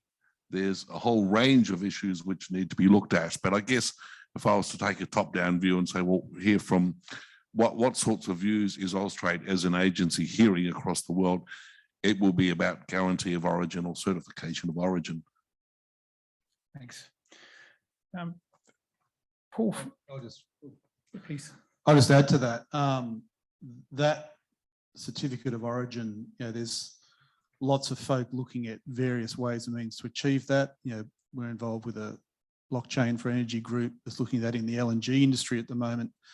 And it's really, really important. And it's not just important from certainty for the developer and eventually the off-taker, but it's also important in building public trust. One of the issues that is going to raise its head quite quickly, I think, is social license around hydrogen. And the industry has to work extremely hard to keep that and maintain that. And part of that is actually trust in the product, so that they're actually getting the decarbonisation outcome that it promises. And that, that sort of certificate of origin is really important in that, I think.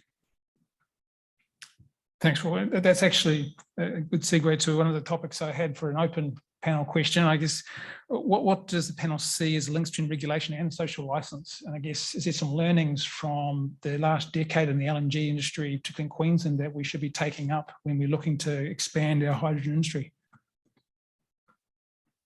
I'll have a shot at that.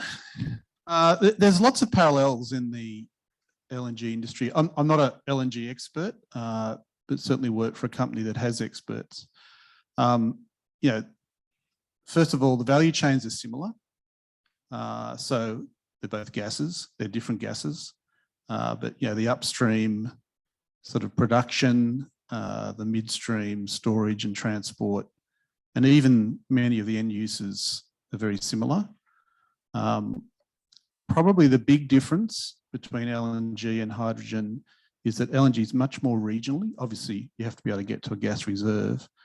Possibly the parallel is in hydrogen, you have to get access to water and you have to get access to land. So actually, if you look at the LNG industry, it was really started by an act in the late 1960s, the Petroleum, I think it's Submerged Land Act, which is sort of late 60s, but it wasn't until almost 10 years later when essentially government underwriting started the process that led to a 3-decade process to get to where we are now. And it wasn't until sort of the 1980s that we had the first LNG exports happening, various changes in the sort of regulatory environment in Queensland around unconventional gas.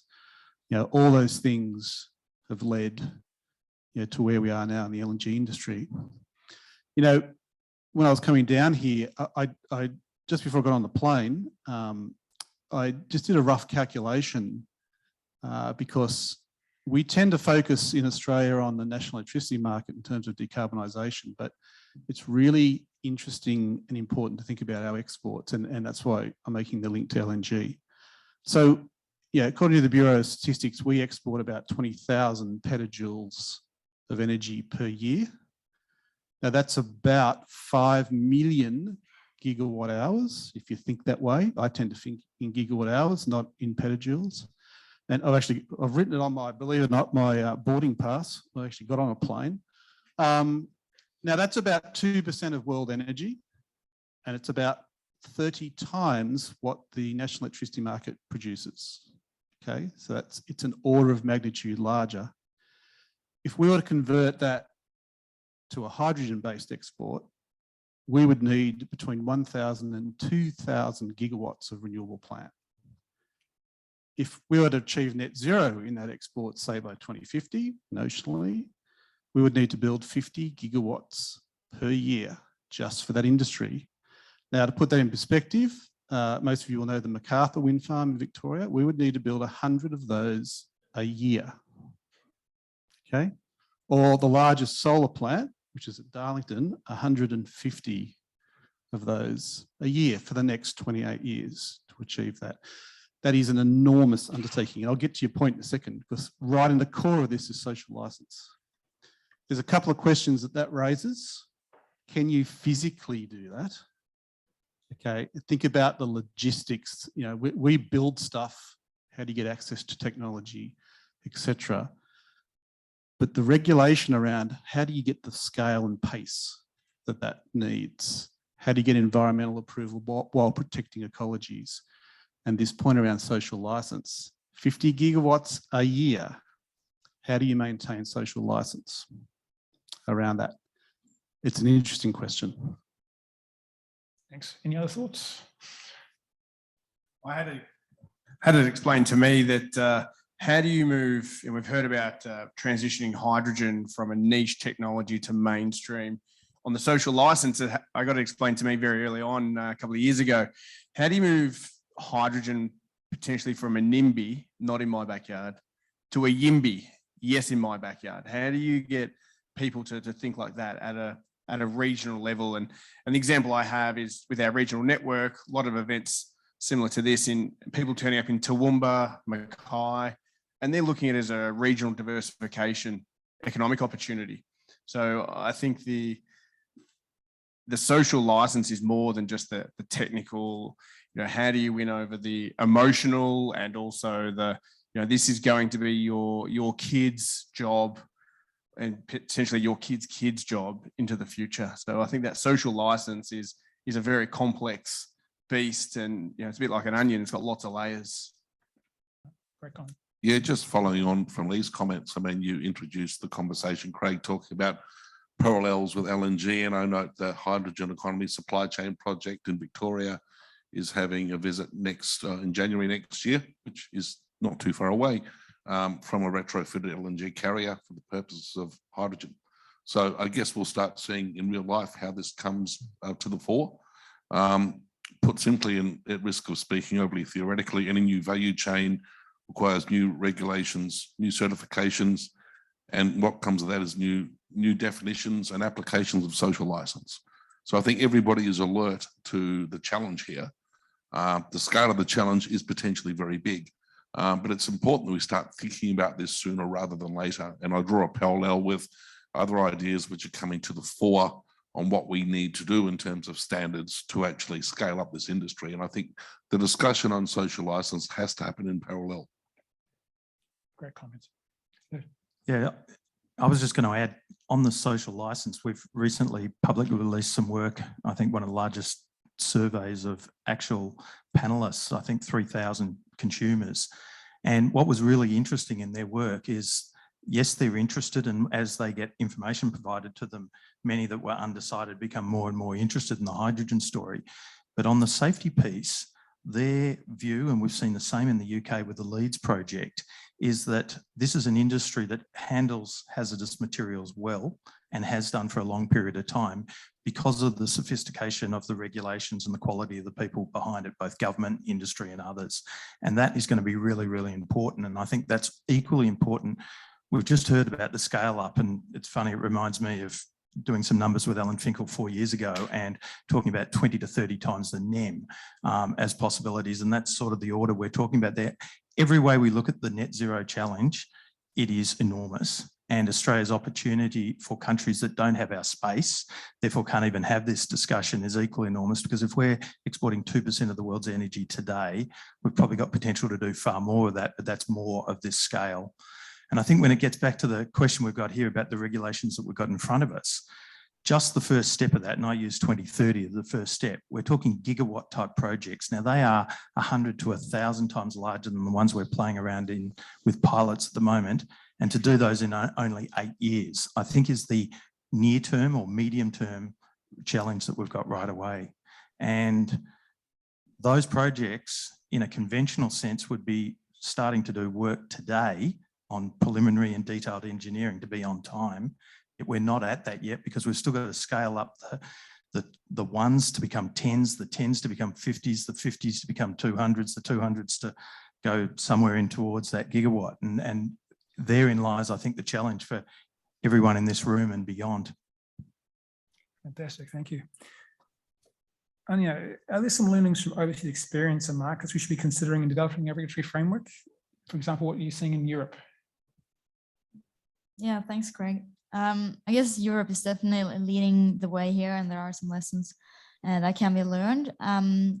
I mean, at the present, green hydrogen is uneconomic, and in most cases, it's reliance on subsidies to get investors interested in this.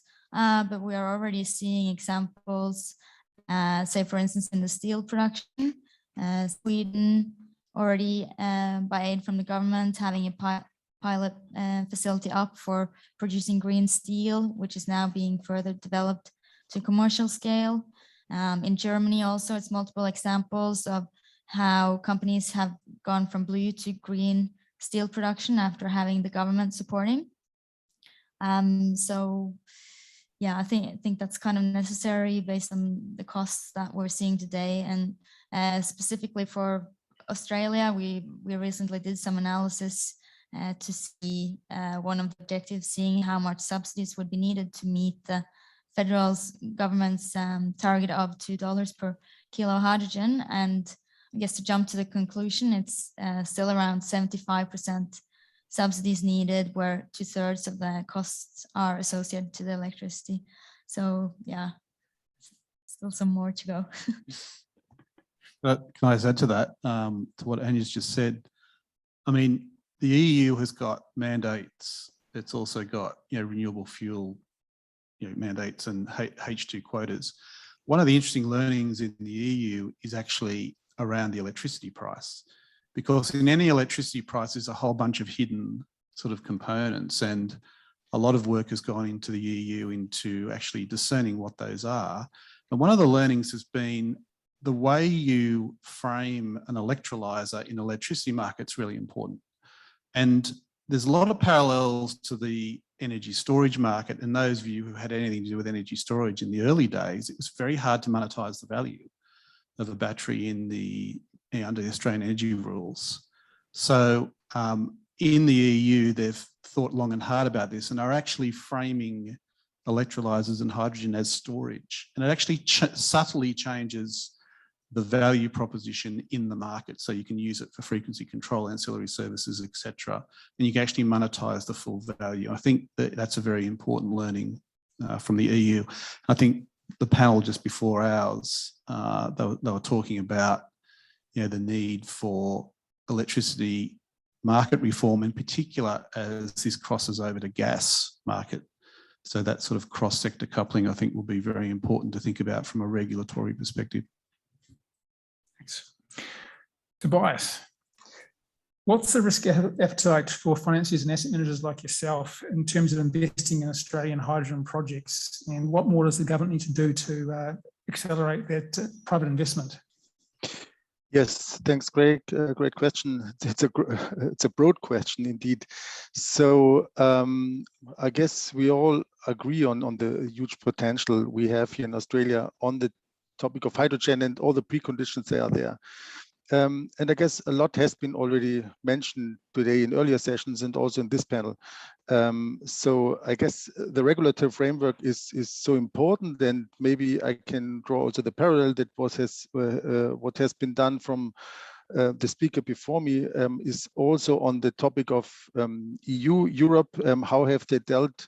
How did they manage to deploy renewable energies in a quicker way? It started some 20 years ago with the first feed-in tariffs.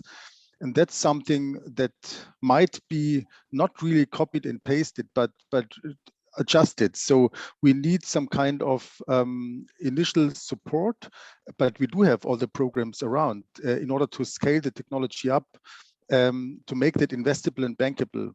Of course, we as a risk taker, we could take out key technological risks, but where we do really feel uncomfortable with is kind of political or market risks. That's something that is not foreseeable. And that's what we just cannot model and make a price tag on it. So on the technology side, we are very happy to assist and help to deploy electrolyzers and other suppliers within the hydrogen value chain in order to make that more bankable in a quicker way. But that's only, I would say, a partial assistance, just because crucial are offtake agreements, corporate PPAs, and all that stuff that needs to be scaled up. And as we all know, as of today, it's not really competitive, the green hydrogen at least. So there is still that gap that needs to be overcome. Fantastic, thanks. Okay, another open question to the panel. We touched on it a little bit earlier, but can we expand a little bit on how important clear and independent guarantee of origin scheme is to developing our domestic and international market?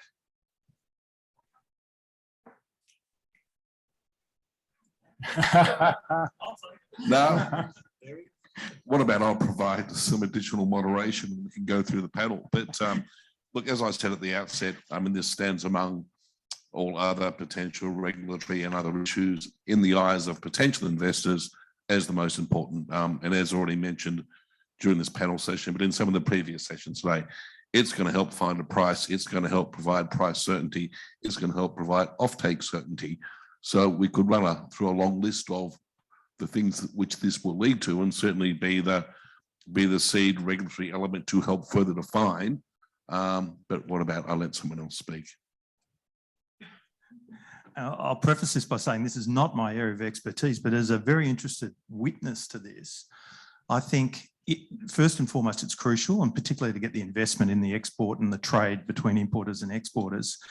But I think it also has a risk of, can I say, confusion, where there seems to be multiple systems now appearing all around the world, and people looking for, can I say, perfection in the first instance, rather than we need to take a step in the right direction and then continue to work on this. Because to me, the crucial question is, what do the importers or the customers at the end want? And listening to them and then setting up the scheme. And I'm not sure that's always the case. The worst thing that could happen is the scheme's there, everybody starts to invest on the basis of it, and then people start importing based on something else or not fully there. So I think there's some watch outs. It's also taken a long time from, I mean, this was already a very active discussion before we put the National Hydrogen Strategy together, and here we are 3 years later. So maybe a bit of a counter thought there, but I think it's one where ideally one system and it works across the world, but we've already seemed to have 2 or 3 in this alone, let alone some of the others. So interested in what others who know more think of that.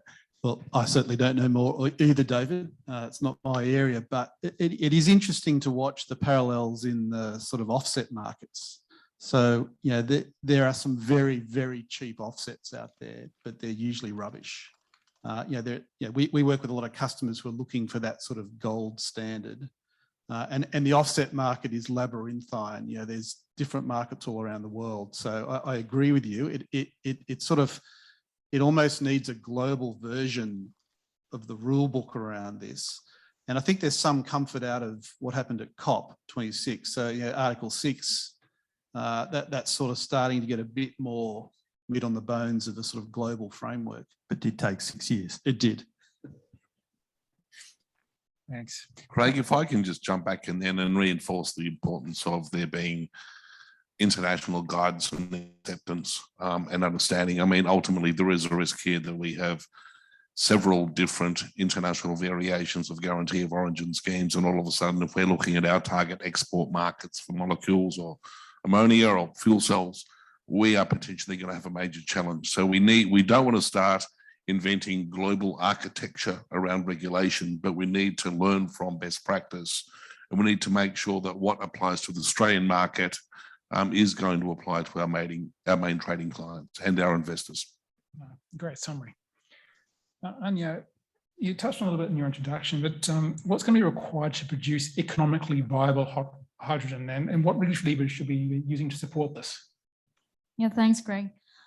So we're kind of seeing three pillars to achieving economically viable green hydrogen, where the first one is more of a global factor, reducing the electrolyzer capex, and we're definitely very optimistic about seeing it happening as the industry is maturing. So from now having more customization to more standardization, automation, economics of scale. And we're actually seeing the average electrolyzer size growing 20 times over the next 2 years. So that's a good indication of that. The second is having cheap power. As mentioned, the LCOH, 2/3 of that is from electricity, but in the future, where possibly you have excess renewable generation or stranded electrons, then it's potential for this. And the final one, where Australia is well placed, is achieving high electrolyzer utilization. So basically, you need diversified renewable resources to be able to generate, have a ideally optimal generation profile, whether that's over day or over the year. So Australia has excellent solar and wind complementary, and I guess it's more the transmission that is the limitation for Australia to fully utilize that potential. Fantastic. Any other thoughts from the panel on that? No? All right, David Norman. How do we build a collaboration between industry and government to support development of a workable hydrogen regulatory framework? I'm glad you asked that, because I'm very keen to get the collaboration concept in here. When we look at what has to be achieved in this very short period of time, I can't see any mechanism of achieving it without unparalleled, unprecedented collaboration. And you already heard me mention the 100 different entities. We've got every state government and their regulators and often their energy teams within the CRC, because we see that as absolutely crucial, that when we're tackling questions where there isn't an answer and there is a need for new knowledge across any of our topics, but particularly these regulatory ones or the public safety or the social acceptance, a crucial stakeholder to have around the table is government. And I mean, I just look at this panel and I was sort of thinking the one missing person that should be on the seat is a regulator, because we don't have a meeting or we don't have a project where we don't have a majority industry people, but always government representatives as well as universities. And that's just how we do things around here. And we equally encourage government that there's no point government having big meetings where there's no one from industry there, because at the end of the day, the lion's share of the heavy lifting of doing all of this is going to be this unique combination. And particularly in the, can I say, the first 10 years, under every scenario I see and all the economics I see, it is pre-commercial. Therefore, the role of government is large. And the role of all of us to be courageous and do things is going to be a test. But I think that's a really important, can I say, component of this first stage. Fantastic. Just to touch on that one, Craig, and touched on a previous session around skills. Actually having the right skills in the regulators for hydrogen, you know, it is a very, even though it is similar, it is different to other regulatory regimes, other substances, whether it's the gas or liquid form. So, you know, being part of some of those skills discussions around how can the, you know, when we look at skills, not just around the technicians for fuel cells or electrolyzers, but you know, a real broad view to make sure we're all going down the same path together. Because if you leave the regulators out of this, you're really hindering the whole industry to get moving. So, you know, I think it's a lot broader on the regulatory regime than just, you know, getting the regulatory, you know, all the different pieces lined up. I think it is again a lot more complex than when you first open it up. Yeah, just on that, Craig, it takes a pretty game regulator to turn up to a panel discussion around regulation. So I think not having one in the room right now is good, and what we can help do through these discussions we're having, but also through the Q&A and the conversations in the corridors, is try and best inform what we can, what it looks like. But I'd like to think in 12 months' time, there probably should be someone here. Can I sort of add that I would love the one here right now, because I think the challenges are here now already. In fact, we're already late. As I said, for billion-dollar projects, we're already late. And I think a lot of people don't realise it, and we've got a lot of scaling up and everything else. But what I would say is we make life harder for ourselves in Australia, if we want to be really honest too. And, you know, most of us in the room that are working on this topic are doing a lot of interactions with overseas, whether it's Europe, you know, Germany, France, Netherlands, the UK, or other jurisdictions. And one of the things in this area that constantly I hit up against is the UK is 3 times our size in terms of population. It has 1 regulator. We have 9. Every different state is a different technical regulator. And, you know, we recently made publicly, well, not recently, 18 months ago, made available a regulatory mapping of all the changes that we saw beyond what we'd already identified with the National Hydrogen Strategy as all the laws. And one just part of the 600 different things we identified is we've got 9 different ways of defining in Australia what is gas or what is natural gas. And some of them are complete enablers for hydrogen and hydrogen blending, and they can go off and get going. Others that are in states that have very optimistic, you know, hydrogen strategies, they've got already a definition problem. Well, none of it was deliberate, but the very fact we do it 9 different times just adds to the complexity in regulatory change, particularly in those technical and safety regulations that have to be dealt with as well. Can I just, I agree with both David and David. I think the good news, the bad news in Australia is regulatory change is glacial. The good news is we heard Ben Barr just before. He acknowledges, you know, from the AEMC that this is an area that needs work. Can I go back to your question around cooperation and partnerships, because this is absolutely the key to this industry, and it's going to make us very uncomfortable. You know, to meet those sort of figures I espoused before, we cannot do things the way we currently do. We simply cannot, and that includes the relationships between governments and, you know, commercial entities. They have to change to meet that sort of scale and pace. So, yeah, I think partnerships and collaboration is right at the heart of that. Keeping on that theme, I'll start with Lee, but again, open up to the whole panel. The role of enabling infrastructure. How can regulation assist here? What are you seeing through your hydrogen clusters? Yeah, the enabling infrastructure is fundamentally, you can see through, I think Dr. Finkel did a presentation yesterday, you know, outlining the next stage of the low emissions technology roadmap, and you know, enabling infrastructure is now on that roadmap. So, you know, I think that highlights exactly, you know, the role it does have now in Australia, and the need to pick up. Again, go to David's point regarding 9 different regulators and enabling infrastructure. I recall back to the onshore oil and gas days when, you know, I know there's a company that had a drill rig on a trailer going from Queensland to South Australia, and it couldn't actually cross the border because its trailer was 5 centimetres too wide. So it didn't fit the local regulations on road rules. It's like, you know, that's a really clear example of how we've just got to do things differently in Australia. And on the enabling infrastructure, you know, Lord help us if our hydrogen refueling system and network is all on 9 different regulatory regimes, because we're cooked before we even started, I think, on that one. So, you know, this is why I think consultative mechanisms are in place to really drive all levels of government to understand, and, you know, even down to local city councils now, in their understanding their role in the ecosystem and their role in the regulatory framework. So I think enabling infrastructure on the demand side is going to be fundamental to get going.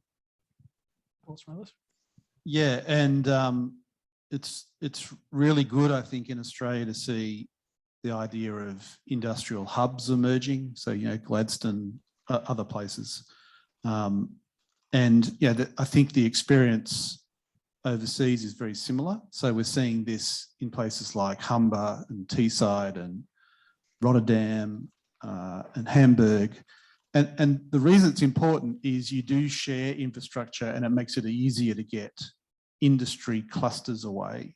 And that's actually ultra important in hydrogen, is to get the actual value chains humming. So yeah, I think enabling infrastructure is an absolute key as well. Fantastic. Right, one last open question to the panel before we get you each to sum up. What regulatory levers should governments be using to try and assist create demand side market? I'd just echo some of the comments from Rupert. That previous session could have done our regulatory session, I think, for some of the stuff they were going on about. But that whole market mechanisms, where are the carrots to help drive a lot of this? And I think in consultation of working through, just like the ARENA $100 million projects, or the 3 projects they're going through now, the lessons learned from them and being able to share, and going back to your collaboration point, I think that collaboration and knowledge sharing and being able to be open and vulnerable of what's going on, I think is really critical. So yeah, for me, anything that's market driven rather than the stick, I think is definitely beneficial. Yeah, I think the demand side of this whole equation is probably increasingly becoming the most difficult and most important, and we're only at the small scale at the moment. I'm a bit envious of Amy's here for one of the 3 projects, and ARENA get to see them all, because they're hitting the real world issues. The whole reason we do scale up is to experience the real world issues, and they're trying to put these proposals together.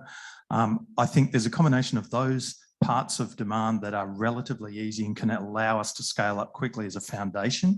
So I look at the existing users of hydrogen. I'm an ex-plant manager of an oil refinery.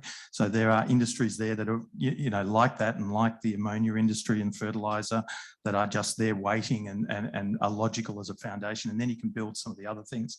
The gas blending is another easy one. It's an easy customer of very large scale that's there. But I think government's also got to, we have to have the regulatory levers that incentivises those other harder demand sectors that have got to get on with things. I mean, Patrick's here from CSIRO. The #1 sector on the 2018 roadmap, the heavy duty transport, has yet to get much scale 3 or 4 years later. We've got to get on with that, and there's a role for government in that and the other sectors that also need to move along as part of the longer term journey.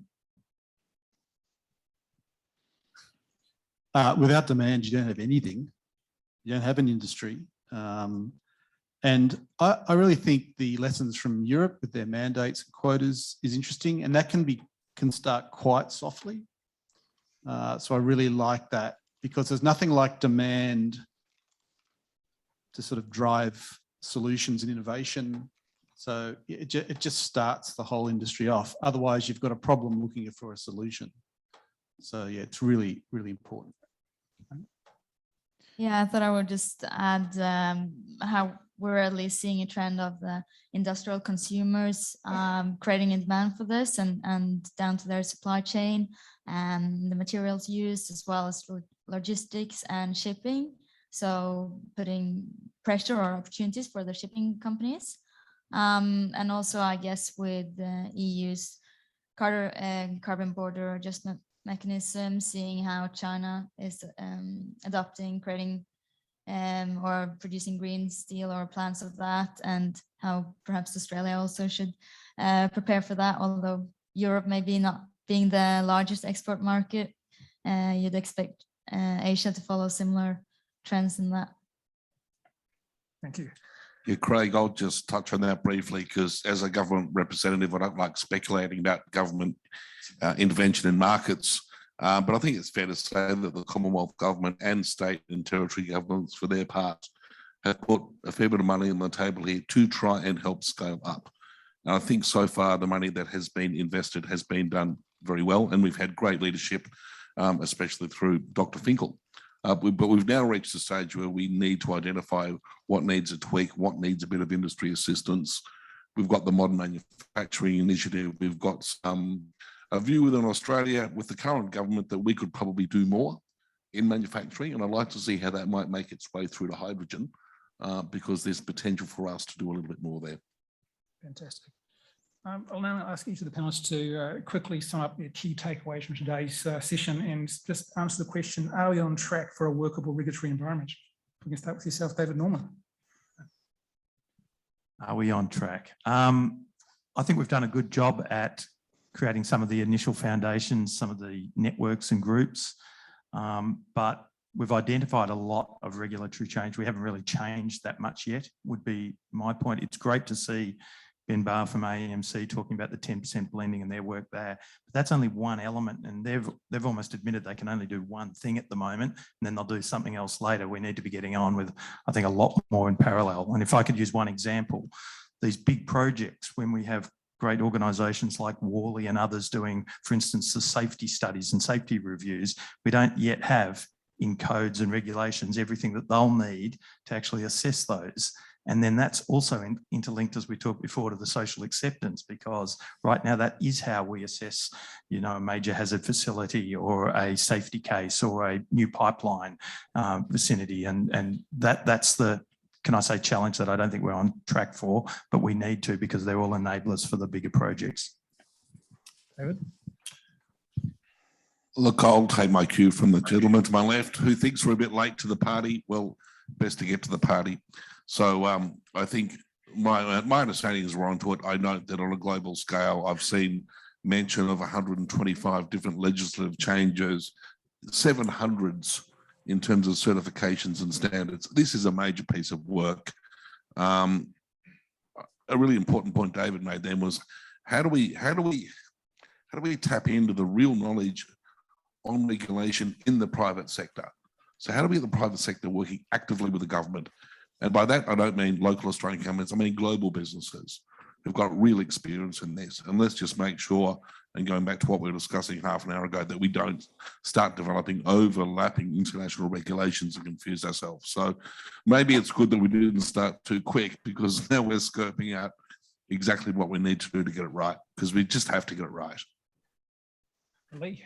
Yeah, I'll continue on the theme. In terms of the collaboration is the key. We touched on it before, but you know, seeing where state governments, all state governments plus federal government are trying to push forward in a lot of these initiatives, whether it be on certification or other things that really need to get moving. So for me, it's very heartening to see everyone's at the table. They're all trying to get this done. There's no one sitting there as blockers.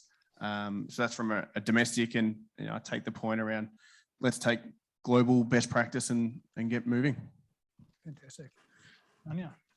Yeah, thanks. So to add to the others, I guess we still need the certainty to keep the investors' interest in Australia and utilize the potential that Australia has also for becoming an export leader, which is very well placed to be. So yeah, definitely a big opportunity there.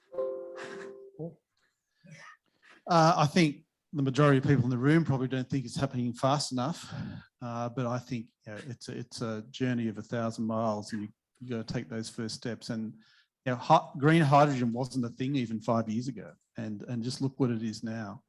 The two things that I worry about most are the scale and pace of this.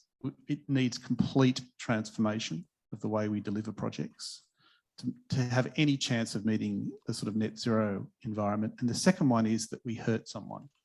So it's really important that regulation standards is put in place so that we can have success as an industry when we start building sizable assets and we don't have, you know, a critical incident that hurts someone. That would put us back decades. And Tobias? Yes, so thanks. I've been listening to this conversation, and I would say there are a couple of hurdles that can be overcome more easily and some hurdles that are difficult enough. And some really difficult hurdles and challenging ones is just the scale up of the industries and to get the costs down at scale and to achieve the pace that is needed. That's what we all have in mind. That's difficult enough, but there are some hurdles that are easier, and I would expect, and so my expectation is that regulators do join that journey and help the industries to scale it up a lot has been done, I guess, already on that blending gas issues on, but maybe there are also some other things. We discussed it already, aligning state regulations and stuff like that. So that sounds not too challenging to overcome, to be honest. And that needs to be done. And at the end, cooperation is a big topic, and I would like to extend it also towards not only the demands, but also to the is on that green hydrogen journey. And next to Australia, there is, with the MENA region, the North African and Middle East region, another region that is really focusing heavily on the topic of, and it just doesn't make any sense to invent again. So my would be to liaise with other suppliers in order to have a common understanding. For instance, on the topic of guarantees of origin schemes, that is something that we should be aligned of. Excellent. Thank you all panel members. That's an excellent discussion. We do have a couple of minutes if there is any questions from the floor.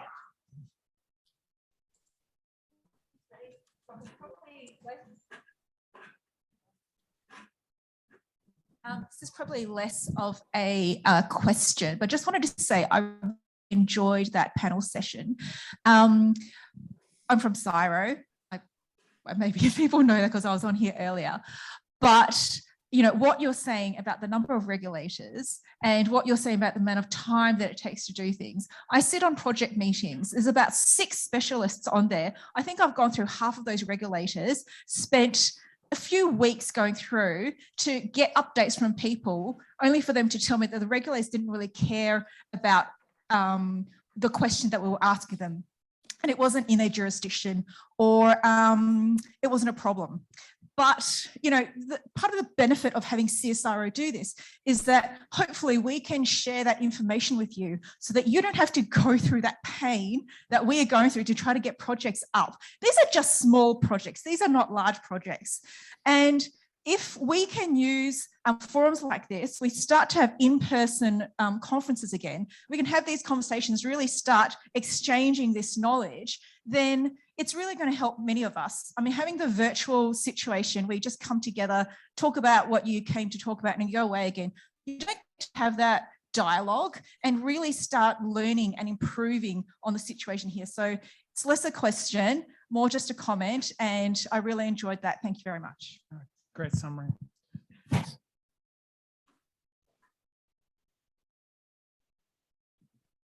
Whatever.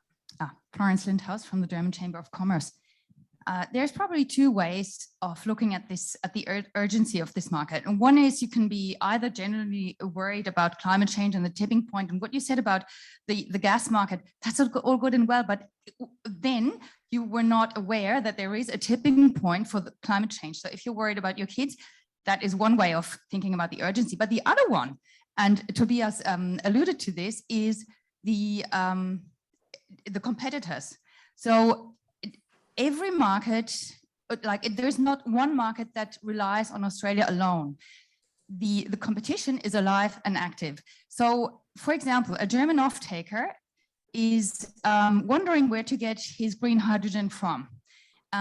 He is sourcing it currently potentially from several countries, but what he is worried about at the next AGM, he doesn't want to be the one being confronted by activists. He doesn't want to lose his seat. He wants to keep paying his mortgage. He wants to retain his position. So he wants to make absolutely sure that the hydrogen he's sourcing is watertightly green. He doesn't care about Australia sitting on their hands or thumbs or whatever you call it. He doesn't care about 9 regulators, absolutely not. He doesn't give a damn.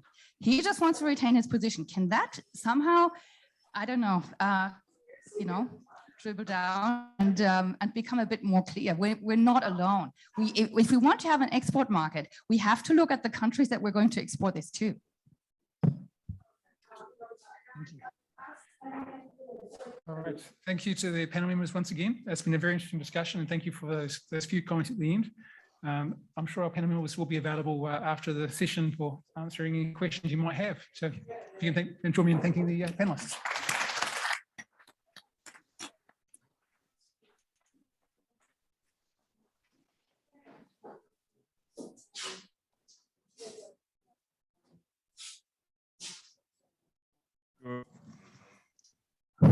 Thank you, everyone. I think Vicky just proposed to do a weekly Connecting Green Hydrogen conference. I don't know if anyone is interested. So let's break for coffee, and we'll be back at 4:30. Thank you.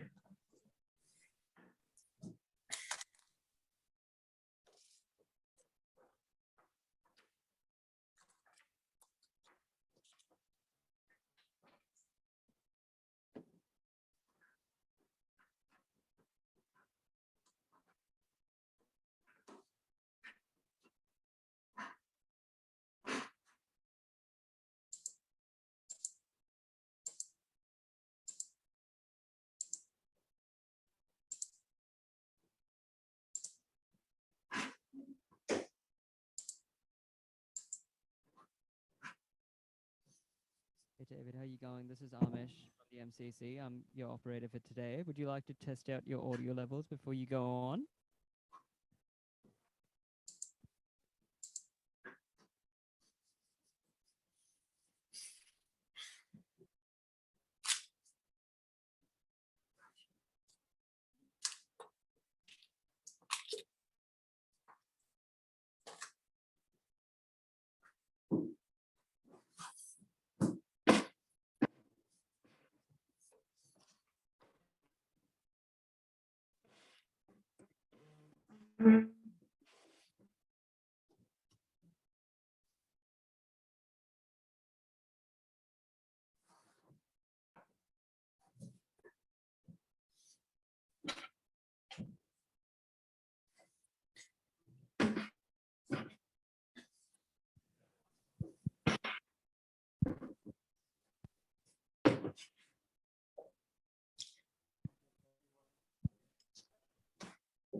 Hi David, how are you going? This is Amish from the MCC. Can you hear me? How you going? Not too bad yourself? Well, thank you. Would you like to test out your audio or anything like that before you go on? Because we have half an hour before we resume session. So, sorry, what was that? Would you like to test out your audio or anything like that before we resume the session? Sure. Yeah. I'm reading you loud and clear. Your levels are good. Camera looks good to me as well. Is there anything you want to run by me? No, I guess I'll just share my screen and away I go. Yeah, awesome. I think we resume in 15 minutes. Okay, no worries. Cool. Have a good one. Thank you.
Hi, David.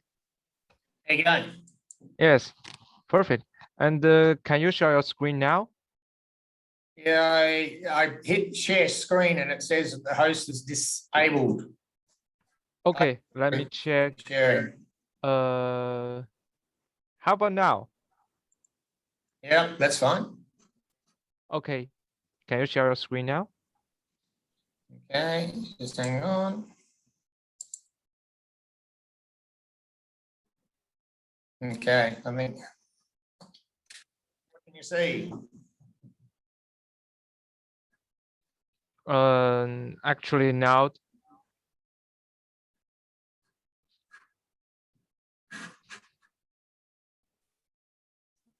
Can you see anything? No, not actually. Okay, just hang on. Hey, we can see you on our end, David.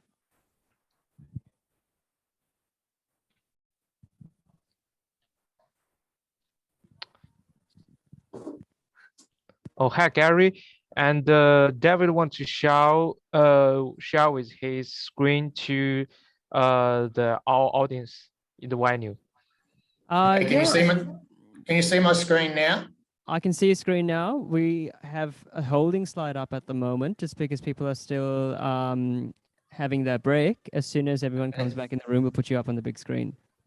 Okay. I've only got one screen, so I don't know if I'll be able to see myself.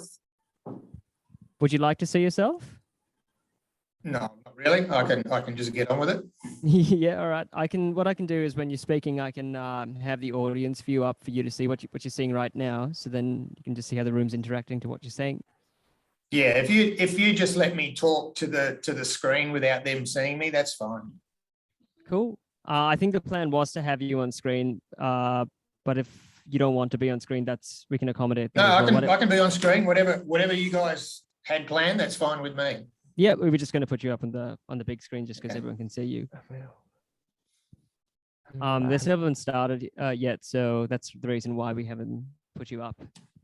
Okay. So do I need to be quick to get you back on schedule? We're 7 minutes over at the moment, so I assume so. Okay, I'll get through it as quick as I can then. Yeah, perfect.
Right. I think we're about to kick off with the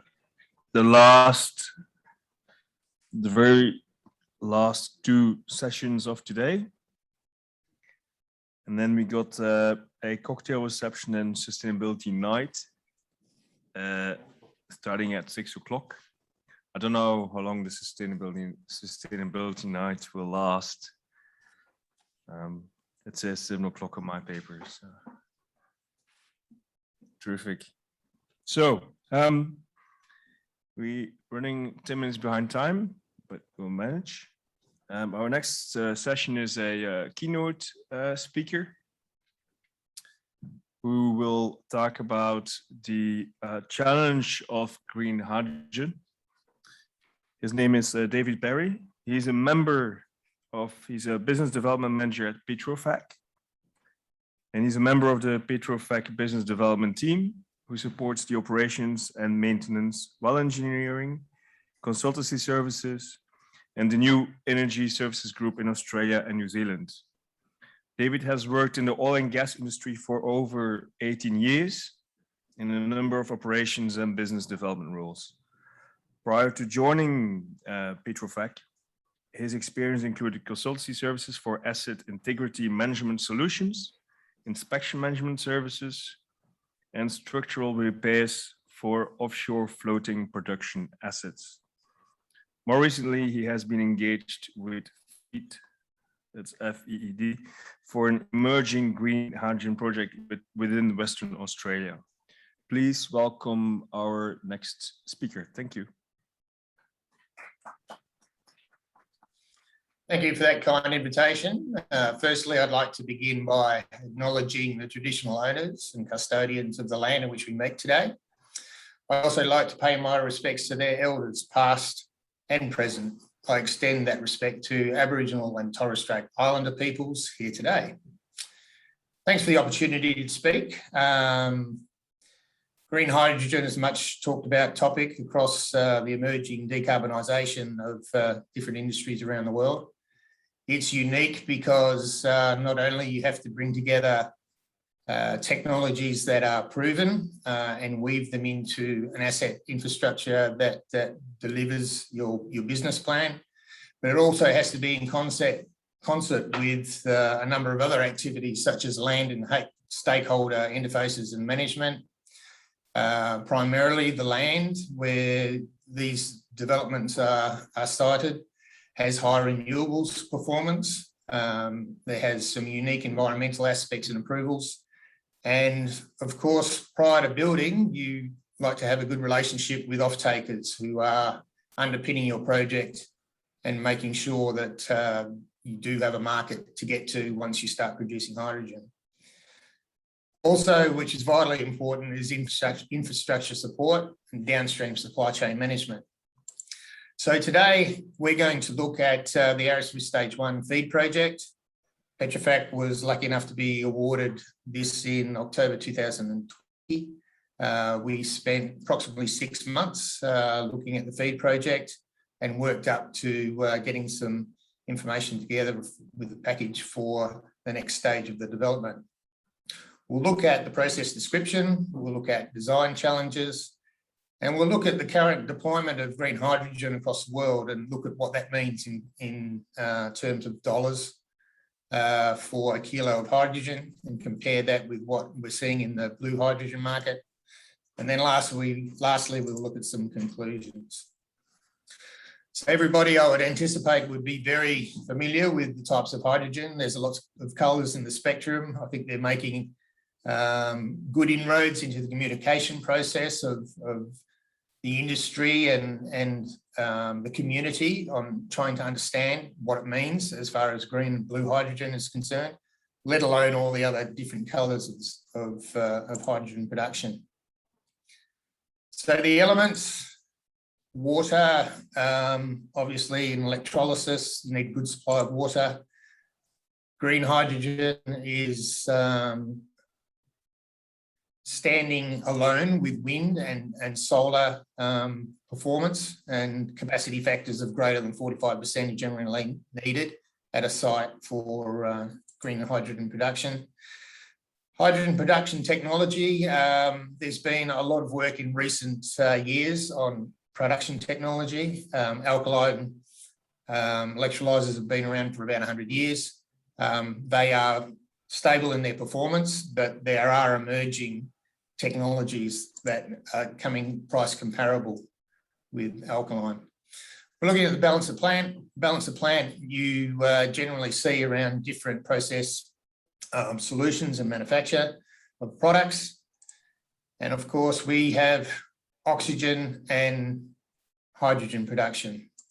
There is also a wastewater stream that has to be looked at and of course disposed of environmentally across the system. So we were looking at 25 tonnes a day of green hydrogen in the first part of this project. There is a stage 2 and a stage 3, which significantly increases production of the hydrogen using raw water from aquifer at site and renewable energy sourced from on site as well. Because it's proximity to the ocean, it has good wind performance.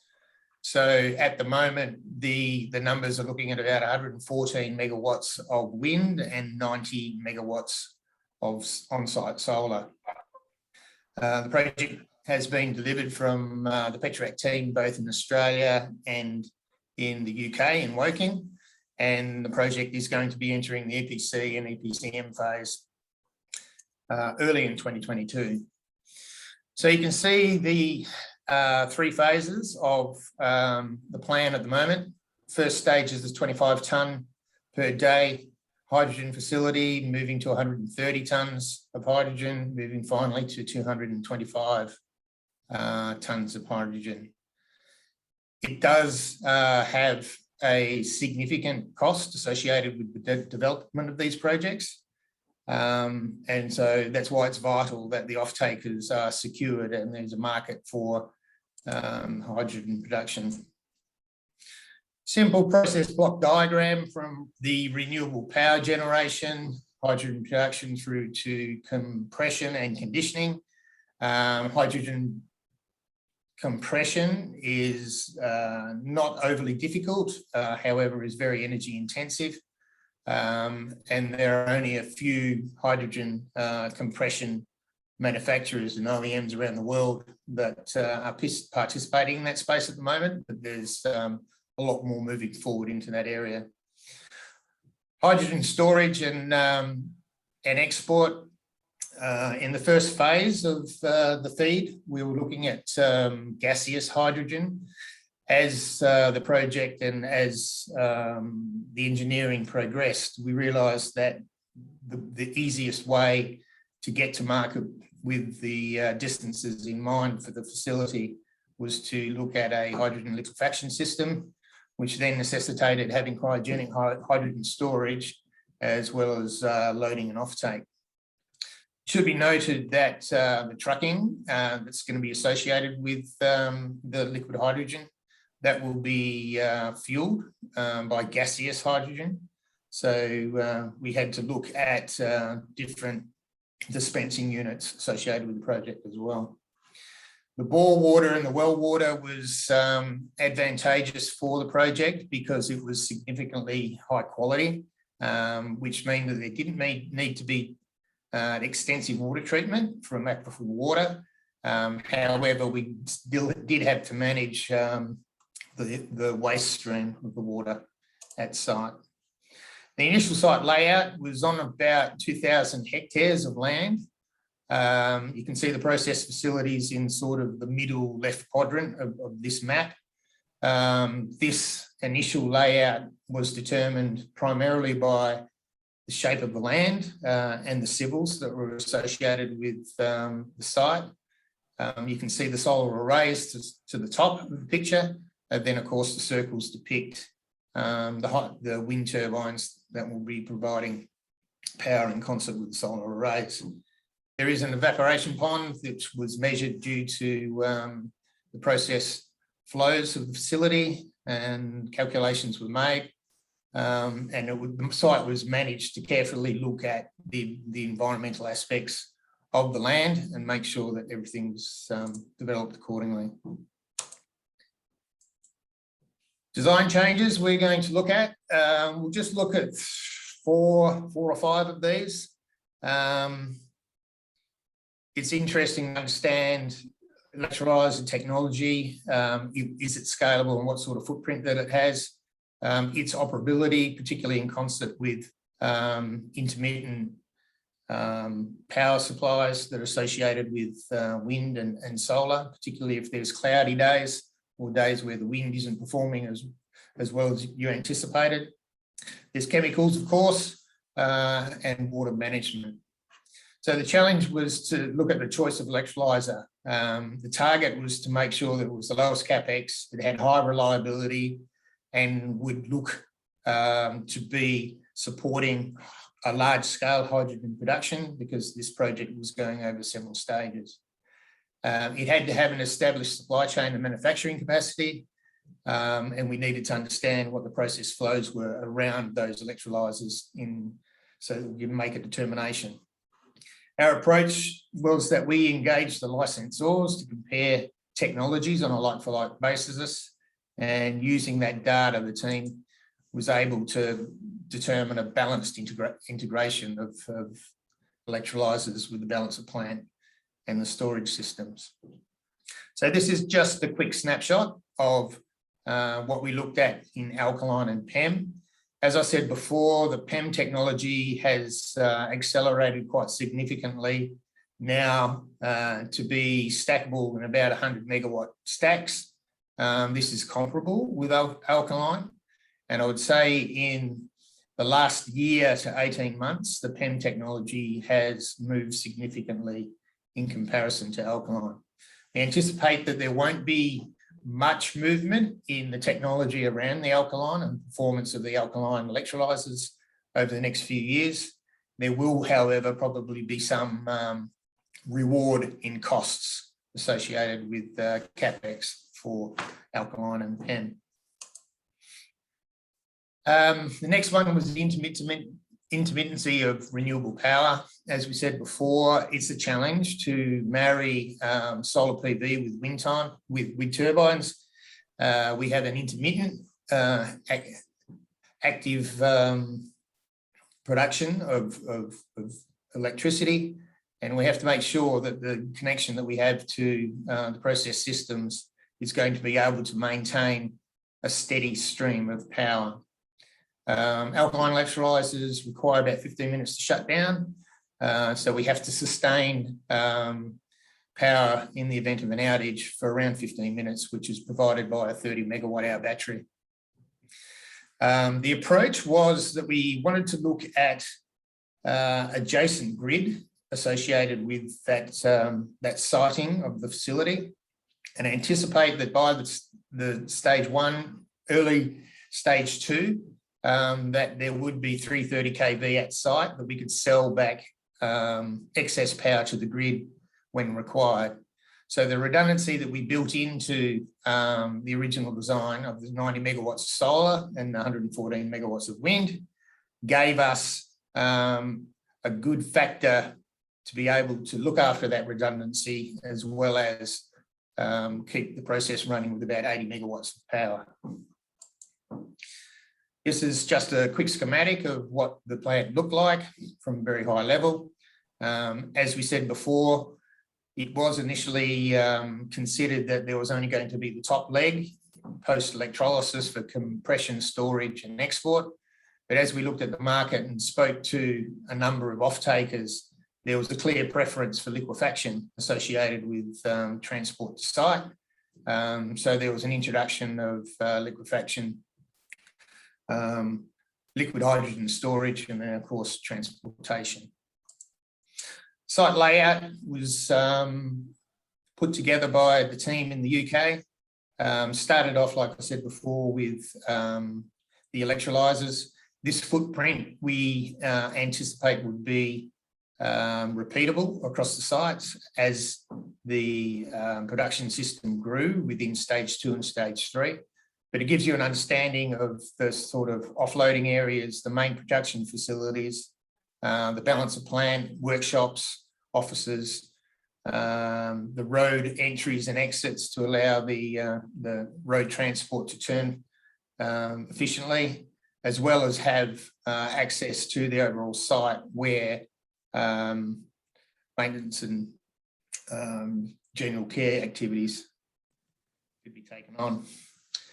So this is just a different look at the site itself. This is coming more from looking from the northeast and looking down towards the southwest. At the moment, this was just a depiction of an early layout of the wind farm. We'll come to a little bit more information about that further in the presentation. Solar arrays were installed in areas of land that suited that sort of piling and angle tilt operation of the solar displays. So that was fairly easy to lay out, and all the cable trenching and cable routing was installed in concert with the geotechnical surveys that were related at site. Significantly for the project, there was a site wind monitoring campaign. The site wind monitoring campaign gave you the opportunity to squeeze as much power production out of your wind turbines as you possibly could. So general data and mesoscale modelling will give you a 12 to 15% uncertainty. That coupled with a yield of 4% and then another 2% perhaps in wind speed uncertainty from studies around metmast and metmast data capture improved the optimization of the wind turbine layout. So because the energy generation uncertainty is up to 2 times the wind uncertainty, this was significant in giving an optimal design, making sure that there was no over-designing CapEx for the foundations of the wind turbines, and to make sure that we covered as many bases as we could so that the OEMs would be able to provide performance and standard warranties associated with the layout. Because of the high uncertainty of energy estimates, it has a knock-on effect to your business case. So determining where the layout and the optimal power generation from the wind assets was a big consideration. Wastewater management, typically 25 tonnes a day, was going to use about 530 tonnes of feed water, of which 50% was utilised for electrolysis and another 50% was reject water. We had to manage any inputs of the wastewater, typically across the electrolyzers. They are quite sensitive, so the better water quality that you do have, the more efficient the process is, and longevity of your electrolyzers is assured. So I'll just whip through this pretty quickly. I know we're running a little bit behind time. So that's just a depiction looking at the process layout, process plant layout in conjunction with the other assets that make up the project. Large-scale hydrogen storage. The challenge was to look at 7 days of storage of liquid hydrogen. We had to have gaseous hydrogen available because of the trucks and truck movements coming in at 350 bar. And we wanted to look beyond the material selection because composite tanks are small and don't scale up very well. So the target was a large-scale hydrogen storage. Gas and liquid hydrogen offtakes were negotiated by the client, so we had to meet those expectations. And the approach was to look at cryogenic liquid hydrogen storage, obviously at minus 253 degrees C and at very low pressures. We did have a reduced gas requirement and storage in a buffer tank for the vehicle refueling at site. Constraining supply chain is interesting now because the Far East is taking up blue hydrogen far quicker than anybody else had anticipated. So there's going to be constrained supply chain associated with any projects that are moving forward.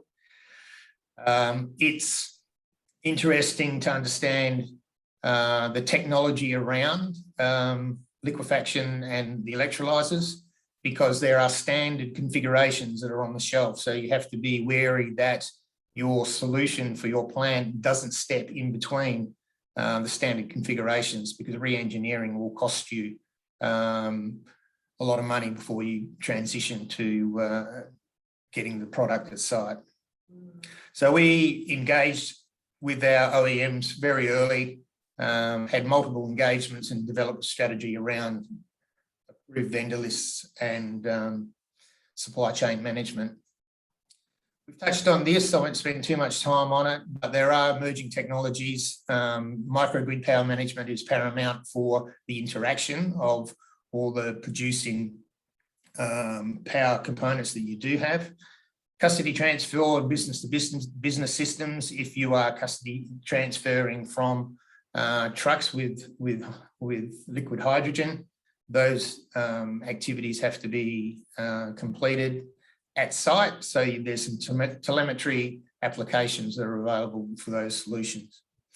We did select partners that had networks and could collaborate across performance insurance opportunities. That was vital for us in our selection process, and just generally engage support with the technology and equipment manufacturers.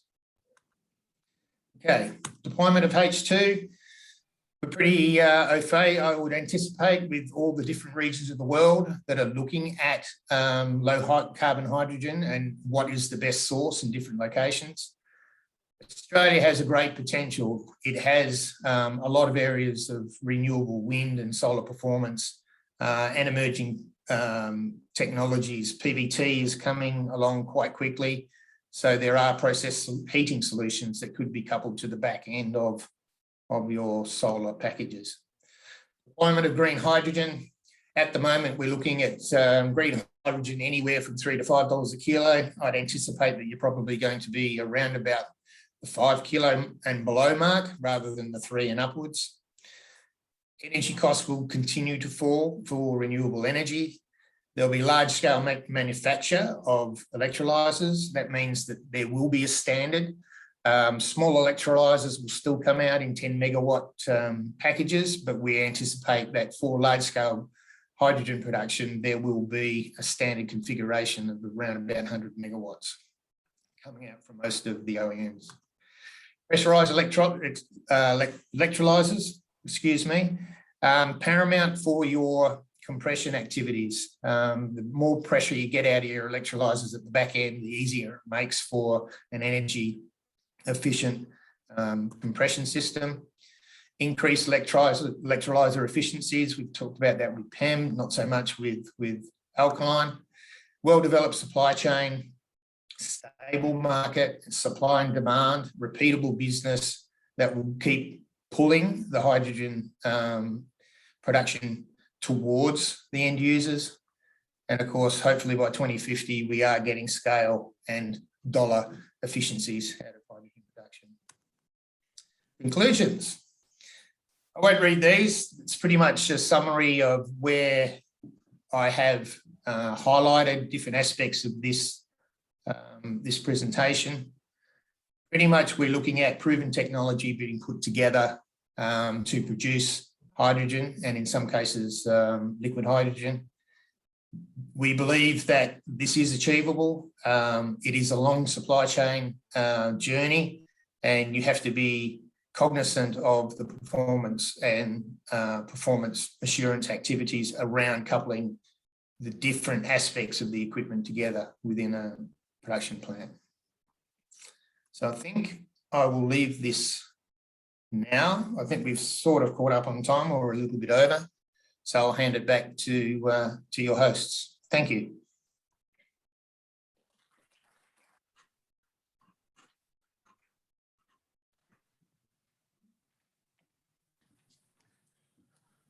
Thank you very much, David, for your tremendous presentation. We got maybe a couple of minutes left. If there's any questions in the room for David.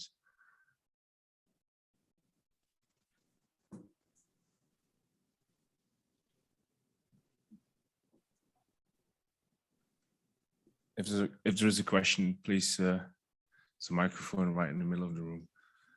Sorry, I have to.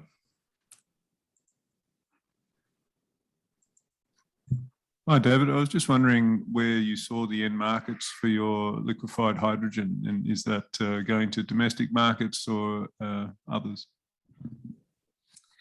Thanks for your question. I think that initially earliest mover in the market will be long haul transport. Everybody's seen in different aspects of the media, the trucks that are coming into Australia. We think that long haul transport will be the early mover. For long haul transport, there will be back to base transport, as well as transport that will need to have a capacity to run about 900 kilometres. So with that in mind, and with the understanding that the men driving these trucks or the women driving these trucks don't like to stop and refuel when they're going to market, we anticipate that once the infrastructure is around the major highways of Australia, that's where the liquid hydrogen will be, and it'll be a combination of liquid and gas, primarily with liquid hydrogen at site. Terrific. Thank you, David, and thanks for the question. Moving on to the next session and the last one of today. This will be back to a panel discussion about scaling up hydrogen development, grey to blue and green to green transition. So we're back to the hydrogen rainbow. I will introduce the moderator, and I'll leave it to the moderator to introduce the panelists. Is Kelly in the room? She's virtual, isn't it?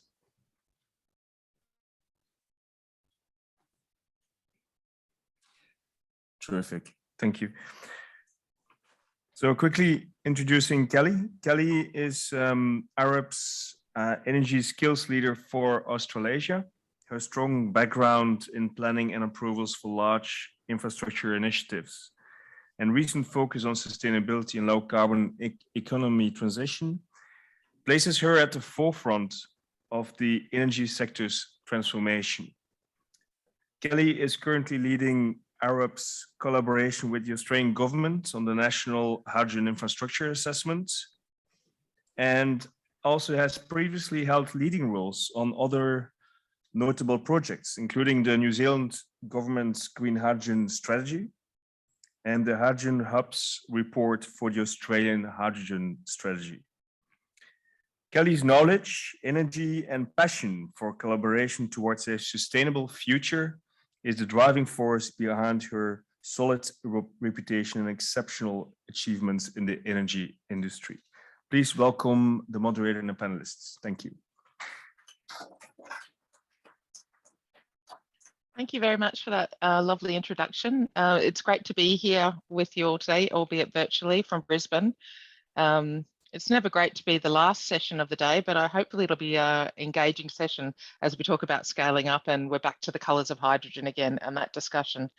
I wanted to thank David Perry, who gave the keynote before us, because that was an excellent introduction to our session as well, with all the detailed information that he provided. This panel, as you'll notice, we have quite a few of us online.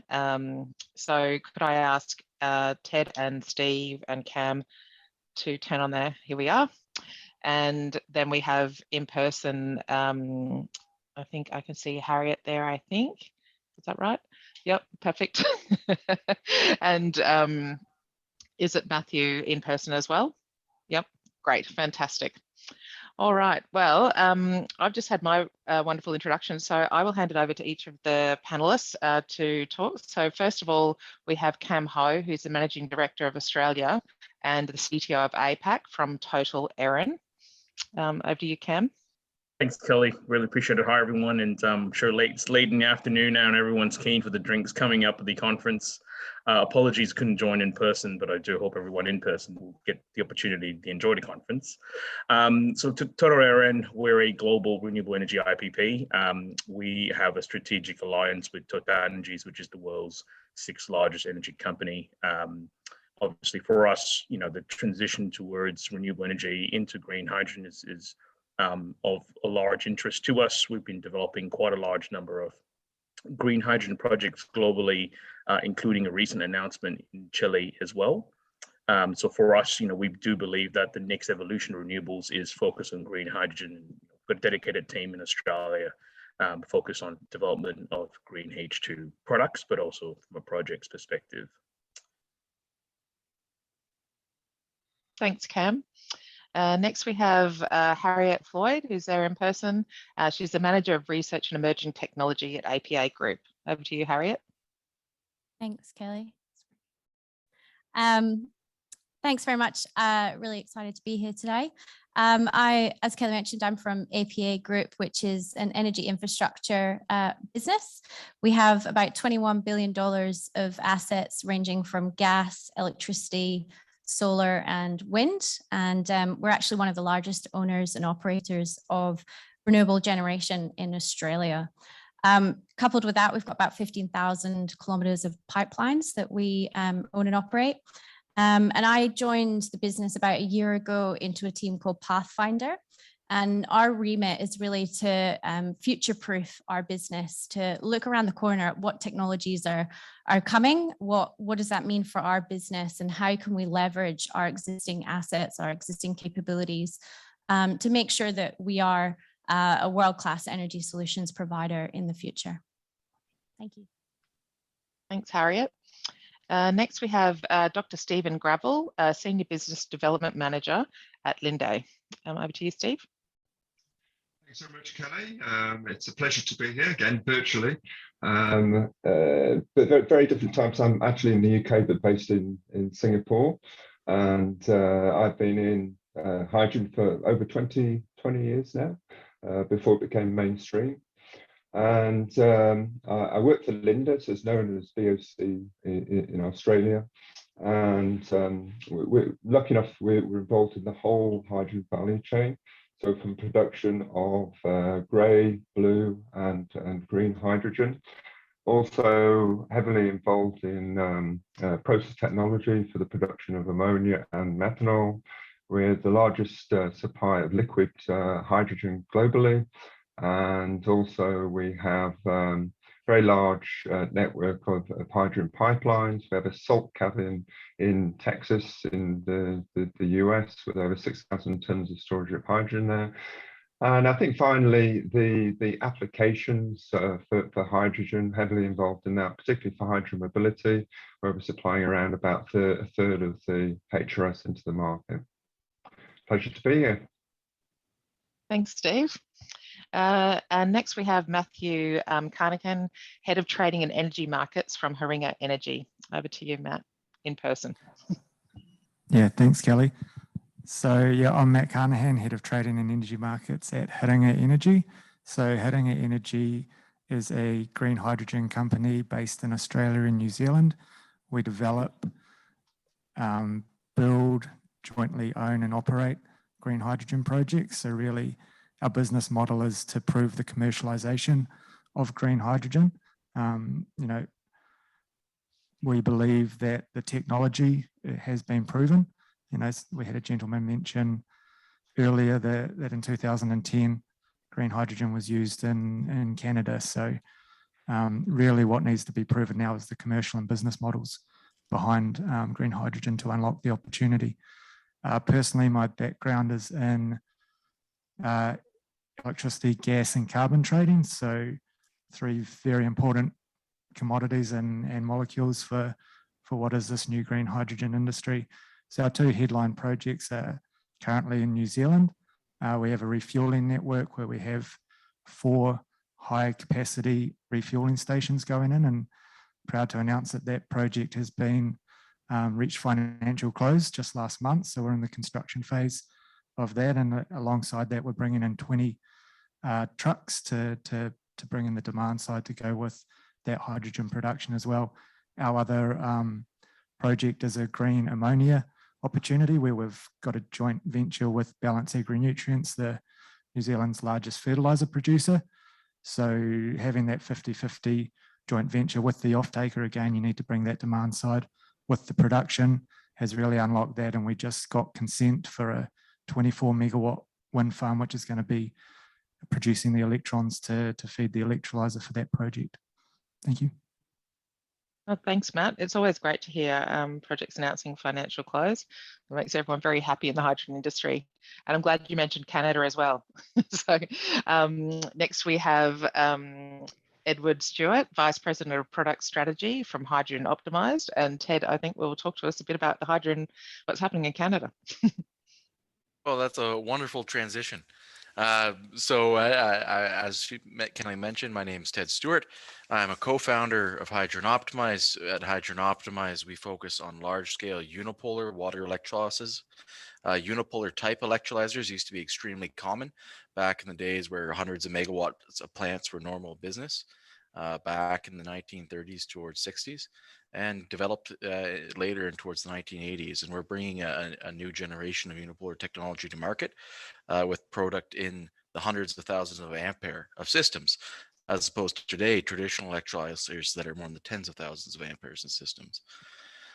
So that's what Hydrogen Optimized is focused. We're located here in Ontario, Canada, and it's a pleasure to be speaking with you today on the panel.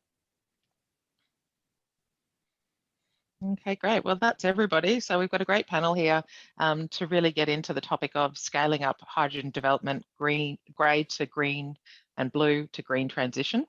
So I'm going to kick off by asking our panelists where they see the pathways to the hydrogen economy going. You know, how important is colour or the carbon content of this hydrogen we're producing at the moment, or is, you know, scaling up volumes for cost competitiveness what they see as more important in the short term?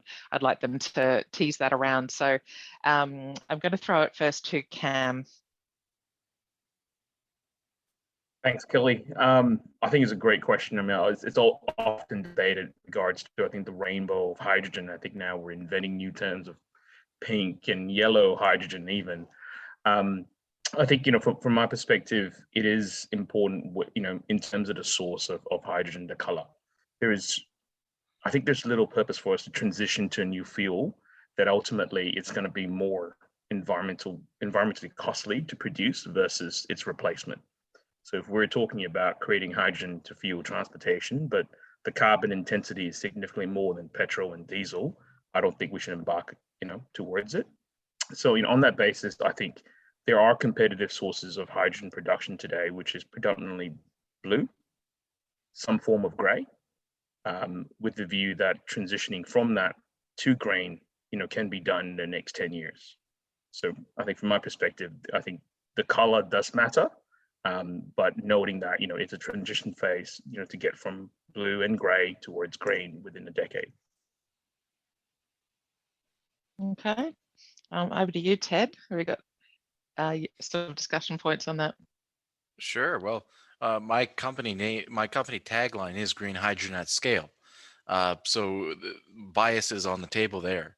But personally, I think that as Cam was just saying, the carbon intensity or carbon equivalent intensity with emissions is the only thing that really matters at the end of the day with your hydrogen. We need to do what we can to build the infrastructure to enable the industry today. And maybe that is focusing more on blue type hydrogens to get that infrastructure built as we scale up green in the background. But there's always an ongoing discussion of which I believe we're focusing today as a panel on how to phase that and how to layer that. I truly believe that within the next 5 years, the industrial base of water electrolyzers and the technology available, I slightly disagree with David Perry, who was presenting earlier, saying that there's going to be limited alkaline innovation and limited alkaline new product selection. I strongly disagree with that we'll be seeing a lot of new old alkaline technologies reemerge, as there just hasn't been demand for large scale modules until recently. And it takes a handful of time to bring back old solutions. We used to be able to send astronauts to the moon. There wasn't demand for that for a time, and now we can't. So it's the same thing with building hundreds of megawatts of modules in alkaline water electrolysis, and that's what we'll be seeing in the coming years. Very interesting. Matt, would you like to comment on this one? Yeah, sure. So I think your first question was colour. Is colour important? Is colour important, and what about scaling up? The answer to that is yes. Colour is very important. And the only reason we're all here in the room today and hydrogen's getting the momentum that it has globally is because of the decarbonisation challenge that we're faced with across the world. So I think that right there basically rules out grey as a mid to long term solution. I think potentially there's opportunity to utilise existing assets to increase demand initially and get that infrastructure in place, but ultimately the world has decided, whether you agree with it or not, that we're on this decarbonisation journey, and therefore green hydrogen is a key player in that. Having been a hydrogen company since 2016, we have seen we really understand the costs of green hydrogen, and we've seen it drop dramatically even in the last 2 to 3 years. So, reaching financial close on our projects, we do understand what those costs are, and there's a real path to parity with the existing grey hydrogen. When we talk blue, I think there might be niche cases where blue hydrogen is the best solution. As an ex-carbon trader, I think I've only seen the carbon markets go one way over the last 10 years, and they're going to continue in that direction, and that's up. So, from a business perspective, we see investing in a commodity that relies on fossil fuel and additional either carbon capture or storage or international offsetting of that carbon is a risky investment, given there's already so much demand for these international offsets or any carbon capture storage capacity globally. Okay, thanks, Matt. I think we are at a conference called Connecting Green Hydrogen, so I think we're all on the same page there. And the question really is, which we want to dig into now a bit more, is how can this scaling up actually occur? How will what's a sensible transition look like? And to that end, I'd like to just actually go forward a bit further and ask, current market sentiment. Like, we've got these thoughts on the panel here today and many others in the audience, but what are the customers actually asking for? So I was going to ask Harriet from APA to see what customers want to put through the pipeline and what they want to put through. And then I'm going to ask Steve from Linde to comment on that as well. So over to you, Harriet. Thank you. And in my introduction, I already mentioned that we have 15,000 kilometres of gas pipelines across Australia, so nationally. That's 15,000 kilometres that's potentially there ready for blending hydrogen into the existing infrastructure, or in some instances even carrying pure hydrogen if that's what the market demands in the future. I think a panel earlier indicated that really we need to think about hydrogen not just as a molecule, but as energy storage, and sort of start to think about that as a terminology. We're already in the business of energy storage, being a gas provider. So I think it's really important that we have to think about it as a molecule for storage, not just a molecule for energy. It's about providing that diversification of the energy market. And really the projects that we are investing in today are future-proofing ourselves. So sort of irrelevant to what's happening today in the market, we're preparing ourselves for whatever the customers of the future actually ask us for and what they want. And I think the debate today is really showing that that's not been decided. The market still is landing on exactly what they want, how they want it. So there's a couple of projects that I was going to talk to about today. The first one is the first project we announced under Pathfinder at the beginning of this year. That is the Parmelia gas pipeline hydrogen conversion project. So the Parmelia gas pipeline is a pipeline of ours that we have in WA. The project that we're looking at is taking a 43-kilometre section of that and actually converting it from natural gas to pure hydrogen service. It's going to be the first in Australia that we'll convert to hydrogen, and pretty much one of only a couple in the whole world that have been converted from natural gas to hydrogen service. We're about 12 months into that program now. We've got a couple more years to go, but so far, so good. It's looking very positive, and it's actually demonstrating that our existing infrastructure is capable of carrying hydrogen. The second project is a feasibility study that we announced earlier a few months ago, Central Queensland project in partnership with Stanwell and several Japanese entities. This is actually a project that's looking at export scale, so green hydrogen export scale. The feasibility study is underway, due to be complete next year. If all goes well and we achieve FID, the production will be commencing in mid-2020s. And it will scale up to 3,000 megawatts at its peak in the early 2030s. That's the goal there.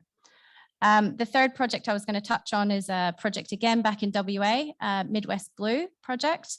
That's in partnership with Pilot Energy and Warrego Energy. This is actually a blue project, so blue hydrogen, looking at production of blue hydrogen and carbon capture storage.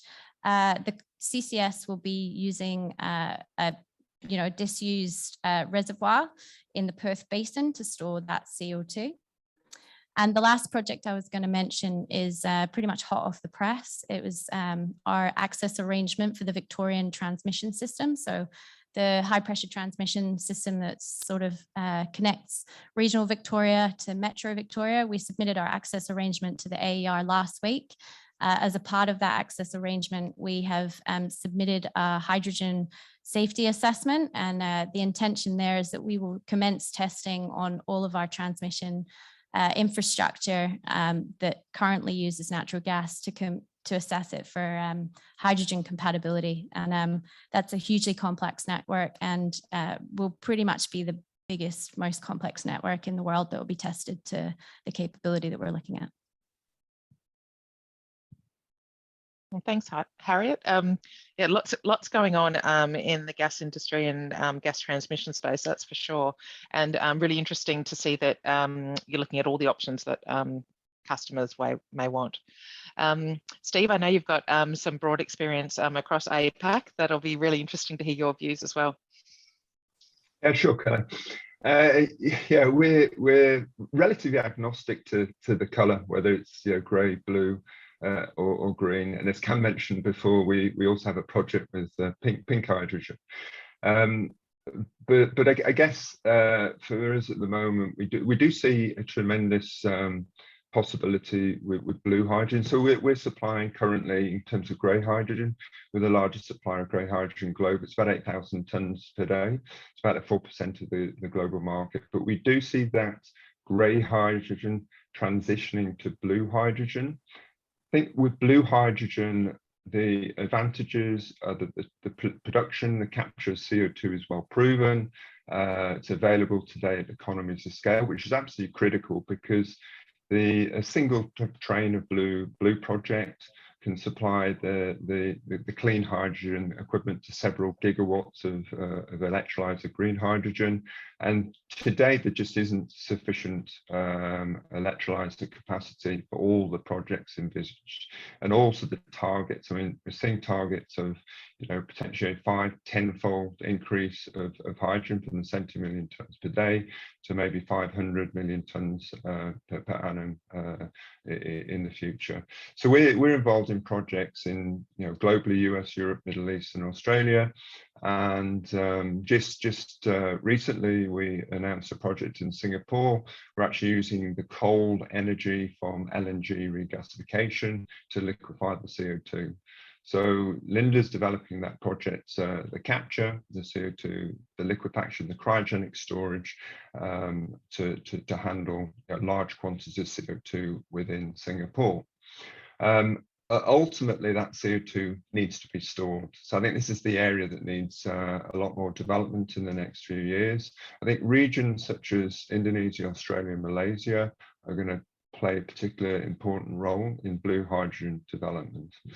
When we look at green hydrogen, obviously it's based on renewable power. I think countries in this region like Australia and India are going to dominate that. When the renewable power costs come down, we can target that to $2 per kilogram. I think green hydrogen will play a significant role. And I think that the Hydrogen Council expected by 2050 to be a potentially equal share of the blue and the green. Another project that's important is a project that we're doing in South Korea, where they're actually kick-starting the hydrogen economy with grey hydrogen. So we're actually supplying small steam methane reformers for the production of that hydrogen for hydrogen refueling stations. We're taking natural gas out of the grid for that hydrogen production. So it's grey hydrogen. And South Korea in their roadmap is developing, obviously, the hydrogen mobility, it's developing fuel cells, and they're basing that on grey hydrogen because the cost of blue hydrogen is just not there today. And obviously renewable power in South Korea is much more expensive than it is in Australia. So they're kickstarting their economy with grey. So yeah, we do see projects with blue, grey and green and potentially pink. Yeah, very interesting to hear what's happening in different countries. And I think something that we were talking about earlier was looking at, say, the hydrogen vehicles and what South Korea's aspirations are there. And really, you need a certain volume to really kickstart that hydrogen economy. And how could they do it otherwise? Was the question. At what point would they be able to get, say, green hydrogen from Australia?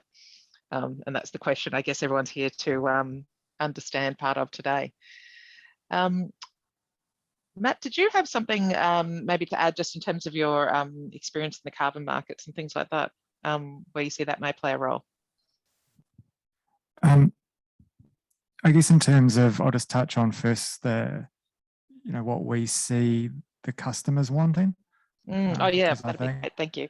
I think that is a crucial piece that's been talked about a number of times here today, is that offtake is lacking. What do the customers want? We need to, there's a lack of customers in the room.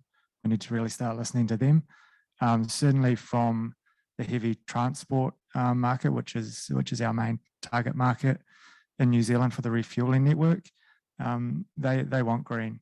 And the reason behind that is, these companies have environmental and social goals that they're looking to achieve. So from the boardroom level, they're looking to decarbonize their business wherever they can, and therefore they're after green hydrogen for these solutions.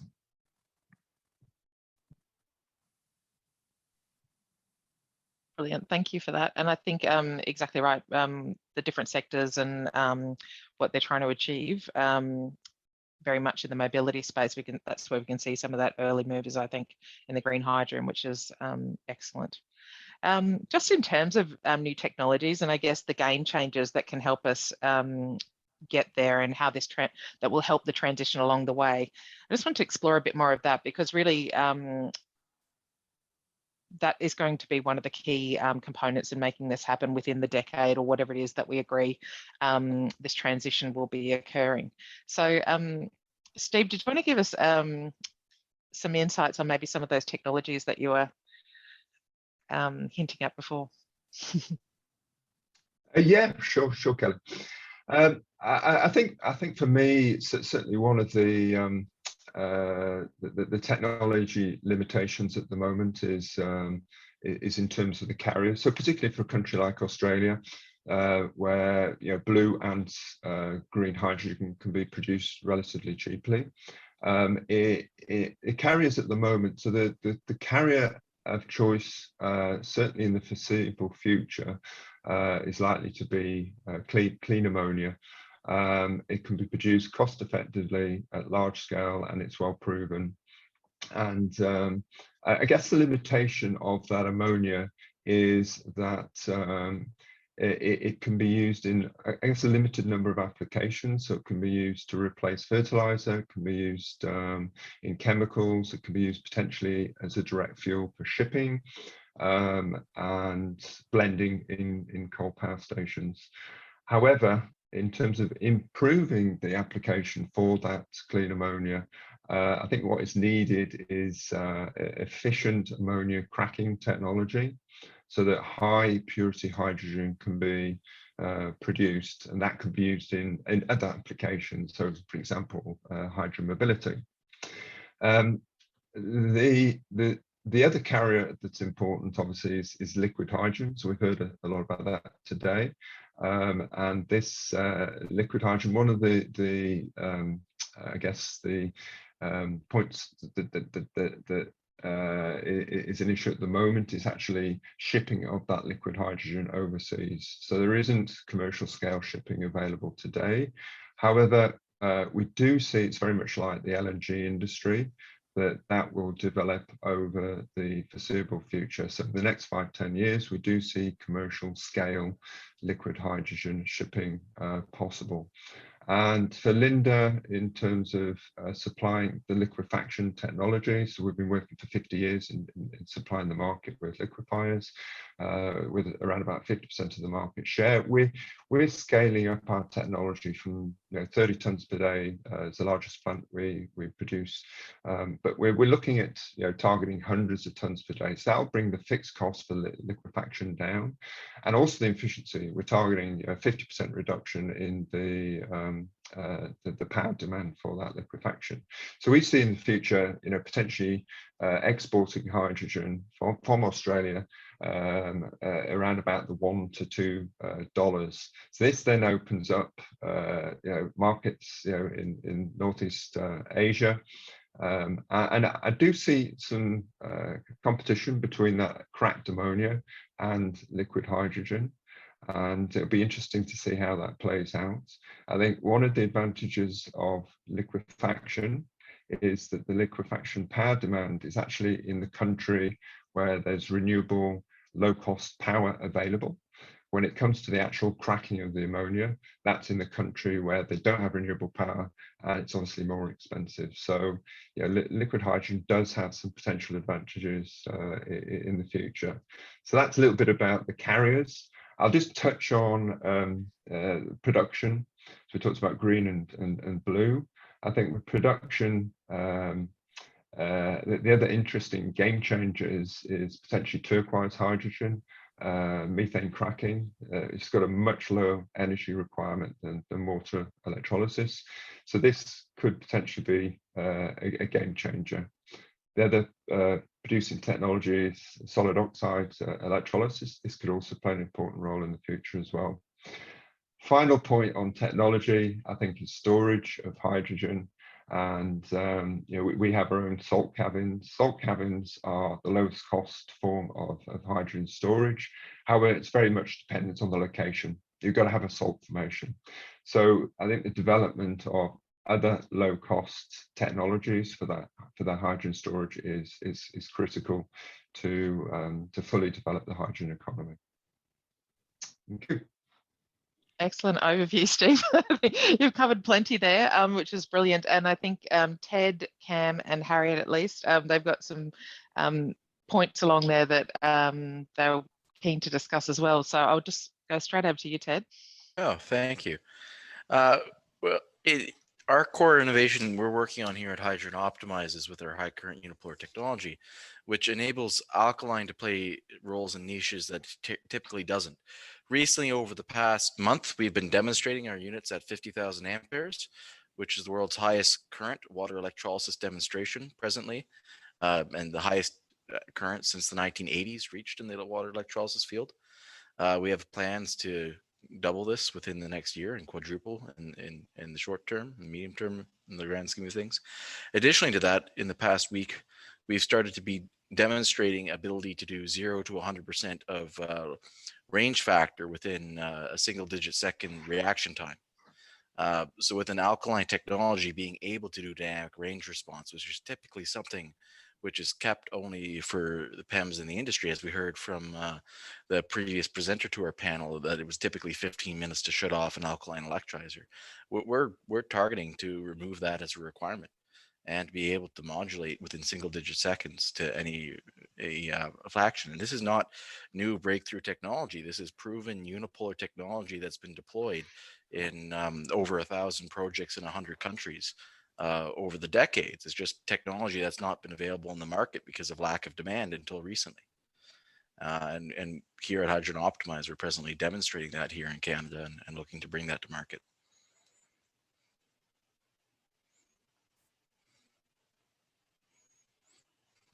You're on mute, Kelly. That had to happen, didn't it, really? Ted, I was just saying, I'm looking forward to hearing the new announcements, which I know are coming on some of those next projects pretty soon. So that's exciting. Cam, over to you on your thoughts on this matter. You're on mute too. Yeah, I think I think when it comes to green hydrogen, a lot of it ultimately is driven by the cost of energy of where renewables is going to be in the next, 5-10 years. I think, renewables has obviously made an incredible stride in terms of reducing the cost of energy from an electricity perspective. But it's an interesting one because when you move it to hydrogen, it's not just about the cost, it's about the value of electricity when it comes to as an input to the electrolyzer.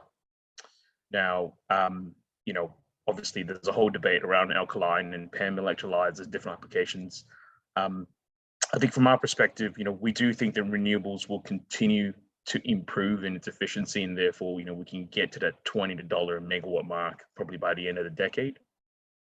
However, that said, we need to work with vendors on the downstream sector to move with us in that level of efficiency as well, because we need the cost of electrolyzers to come down, probably down to a third, to get to that magical sort of price tag that we're looking at. So I think a lot of the new technologies that Stephen sort of, prompted, that needs to be commercialized in the next 8 years in order to achieve the market demand in scale and quality of the product, consistency of the product, because these projects are ultimately gigawatt scale projects and planned, whereas the largest projects announced, sort of going to financial close of being built today are 100 megawatts with modular, sort of subsystems, which means, from a technology perspective, we've got to scale up probably about tenfold to get to where we're trying, we're all hoping to be by 2030.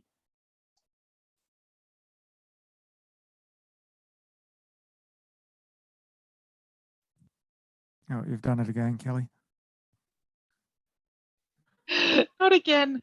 No, I think that they're very interesting points, I think, in terms of the technology. And my mind also goes to, in terms of green, the full carbon footprint that was mentioned in terms of all the technology that needs to be along the way. And if you then need renewable energy at the end to crack ammonia or methane back again, well, that's impacting the carbon footprint and the life cycle analysis of that. But also the amount of renewables that need to be built to support this industry, and at the right price and the right time and the right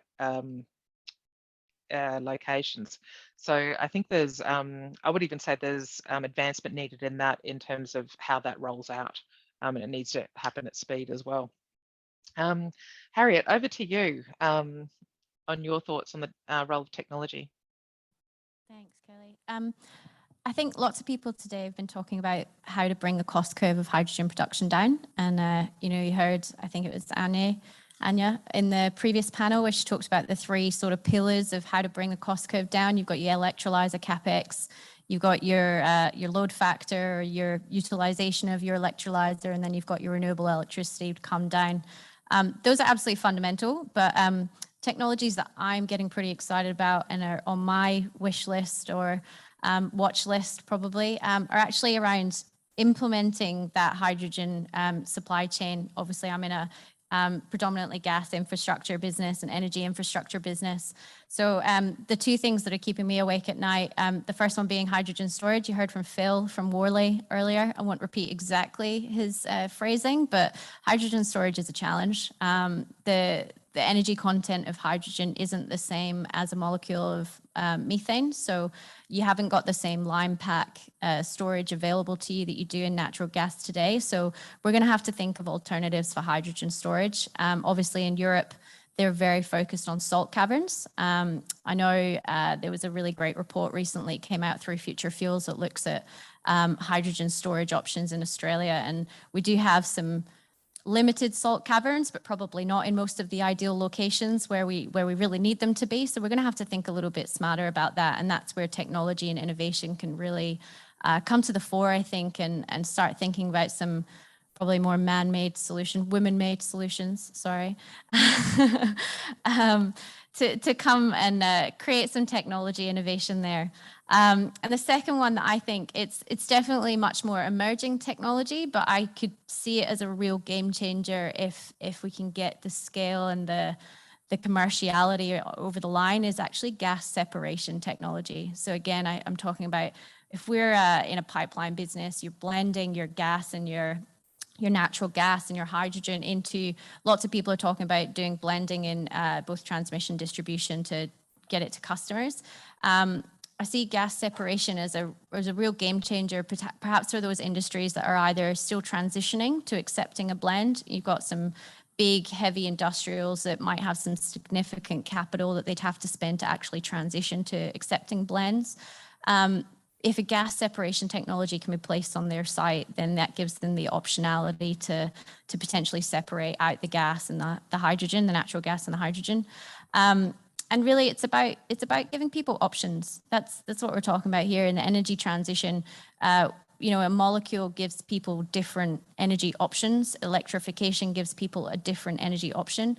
And, you know, the focus on customers earlier, Kelly, and what do customers want is, I think really the answer is customers want options. If you go to, you know, the supermarket, you don't want to just be given one option to buy. So we need to give people the options that they can choose, and give them the technologies that support them and enable that. Thanks. Brilliant. Thanks, Harriet. So what we've decided to do with our panel now for the last 10 or so minutes that we've got is everyone's going to have a minute or two on the panel to give their summary of what they would like the audience to know about what they think the pathways to the hydrogen economy are, you know, grey, blue and green, and the timescales for green hydrogen, and what needs to be overcome, what are the key things. And I'll probably just kick off by saying I think this has been a really great session today, and just started opening up. We could talk for hours, I think. But there's so many aspects along the supply chain that need attention in hydrogen, I think, to make this a reality. That really it's that scaling up at all levels of that, whether it's the technology, whether it's, you know, community understanding that you are going to need massive amounts of renewables to support a green hydrogen industry, and therefore, you know, the approvals pathways need to be made clearer, and social license acceptance, all the way through to all the technologies, and really understanding what customers want ultimately, and what they'll accept in the meantime, and what is possible to give them. So I will now hand over to Cam for his final wrap-up comments. Thanks, Kelly. I think in terms of the ultimate objective is always going to be green, but green with the right level of certification to audit that it's green. I think that's the ultimate objective, ideally in a decade. I do think that grey hydrogen has a role today in the context of deploying technologies to allow it to you know, mature in that context. And blue potentially is more competitive at a scale that competes with green. So, you know, from a product perspective, we do see that gas networks are looking at blending hydrogen into the gas pipeline, because there genuinely is value in doing so. But in that process, a lot of that learning experience will help fuel, you know, in terms of what we can do with the product, you know, when we do have green hydrogen at scale. So we think there is an evolution that will ultimately transition to green, but definitely by the end of the decade, you know, we would expect 80 to 90% of the market to be predominantly green, but with the right certification of the quality of green that goes with it as well, because there's so many different types of projects being announced globally. Yep, absolutely. Harriet, over to you. Yeah, I'm probably not going to comment on when exactly the transition may or may not happen, because to be perfectly honest, there's people a lot smarter than me doing all the analysis in the world, and you can go and read lots of those reports for yourselves. But really the key themes that I got out of today and today's session is that it's not one person or one entity or one part of the supply chain that's going to solve the problem or move the dial, really. It's collaboration, and it's collaboration across the supply chain, end to end, from consumers, industry, policymakers, and finance, and you know, the really important researchers and the universities that are getting involved in Future Fuel CRC, wherever you are, Dave, doing an absolutely astonishing job of leading the way here. So it's really about the whole industry coming together and working as a combined group to move the dial whichever way it actually goes. The market will decide that, not necessarily one player. It will be the market that determines the color, the form of molecule that they want to accept it in, whether it's liquefied or ammonia or gaseous hydrogen or gaseous blend. It's all to play for, and it's a smorgasbord, and it's an amazing challenge. Well said. Steve? Yeah, sure. I certainly support Harriet's viewpoint. And I think collaboration is absolutely vital for the hydrogen economy. There's so many different aspects to it, but I think there's certainly the government can play a role as well. So certainly I see that there needs to be clarity about regulations for the industry. There needs to be global certification for the sun-to-wheel production of hydrogen and its carbon footprint. And that's for the producer, so they can understand what they need to target, for example, the capture rate. It's important for the consumer, so they know what they're buying. I think the liabilities are also very important in terms of, for example, long-term storage of CO2 for blue hydrogen. Obviously, at the moment, trying to develop the economy, costs and price don't match up. So subsidies or contracts for difference needs to be structured, available, and understood for the long term. And I guess the final aspect where the government can play a role is the R&D activities to support production, storage, transport, utilization, and that needs to be very, very, very clear for the future. And I guess when all this is in place, it's much easier then for the private investors to de-risk their projects. So really understanding what they need to do to make those investments to drive through the hydrogen economy. And for me, I think the future renewable and hydrogen together in combination is very, very important. When you look at it, it's primarily 90% plus fixed costs versus where the energy market is today. It's dependent on the ups and downs of the oil industry. It's dependent on Nord Stream 2 pipeline access and lots of other aspects. And I think for me, the future consumer needs to understand what those costs will be. And I think there's a tremendous opportunity with hydrogen and renewable to fix those costs for customers in the future. Great way to end that one. Thank you very much. Matt, over to you for your final comments. Yeah, sure. So I guess I covered sort of my view on the different colours in the intro. So I'll mainly touch on what I think needs to be done to meet this challenge that we're facing. And again, probably stealing from previous panels and previous ideas. But one thing is certainly the certification. It's been repeated here many times, but it really is important. I think, the colours get thrown around quite loosely: green, blue, grey. We need some certification and standards in place so that we're all talking about the same thing. It is complex. So when we talk about the carbon lifestyle and the life cycle, it does get complex, but we need to work through that complexity and make it simple for the customers to understand, so they ultimately have confidence and know what they're purchasing. I think another thing is really there's currently a bit of a disconnect between the renewable generators and hydrogen producers or the end users of hydrogen. I think we need to get stronger alignment in that area, because currently, as a renewable project developer, you're looking to get the highest price for your electrons that you're selling, whereas on the other side, if you're a hydrogen producer, you're looking to purchase the electrons for a lower price possible. But really, there's a lot of optimization that can be done between the two projects. So I thought actually it was interesting to observe today that there's a hydrogen conference happening, and then in the next room there's the wind and solar conference. So I think in the future those two conferences need to be combined. There's great opportunity to work together. And then lastly, I think, it's collaboration again. To be fair to the Australian government, they've, really got behind this hydrogen momentum, and, there's plenty of money, incentives, etc. on the table. If we had the type of grant funding available for our projects, I think we would have reached financial close a lot earlier. But, that made us, I think, innovate and really push the commercial models that we've come to. So really it's up to private industry and businesses to collaborate and work together to, I guess, solve these commercial and business model problems. Really, the government's there. They've said, we'll get behind you, we'll do it. It's up to us now to work together. Great, thanks, Matt.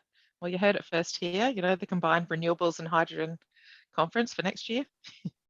And Ted, you get to have the last word. Go for it. Wonderful.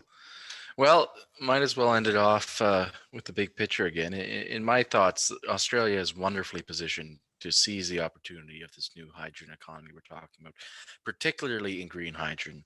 Australia has it all. It has abundant renewable resources to be developed. It has the other transportation logistics infrastructures being developed or already in place, and it's well positioned geographically to be an export market for hydrogen, but particularly green hydrogen. It is interesting to note, with looking at Australia exporting blue hydrogen in the short term, that natural gas infrastructure is already there to export natural gas. There's no significant advantages of producing blue hydrogen locally and exporting it versus exporting the natural gas and producing it on site in other locations. So I think Australia in particular is well positioned to seize on green hydrogen production. Not that the rest of the Asian Pacific region doesn't have a lot of blue hydrogen opportunities, as the other panelists on this panel and others so clearly illustrated. Additionally to that, I believe there's going to be a wealth of new technologies across the value chain, just as everyone else highlighted and illustrated. And it's going to need that collaboration and connection between OEMs and markets to really provide that selections to customers, to allow the market choice that customers require, and to allow this transition to hydrogen being driven by ESG concerns in our end clients, and by the market demands in our end clients, and to give them the options they require. Brilliant. Great way to finish off. Thank you, Ted. And thank you, everybody. And thank you to all the panelists today. Over to you, Brace.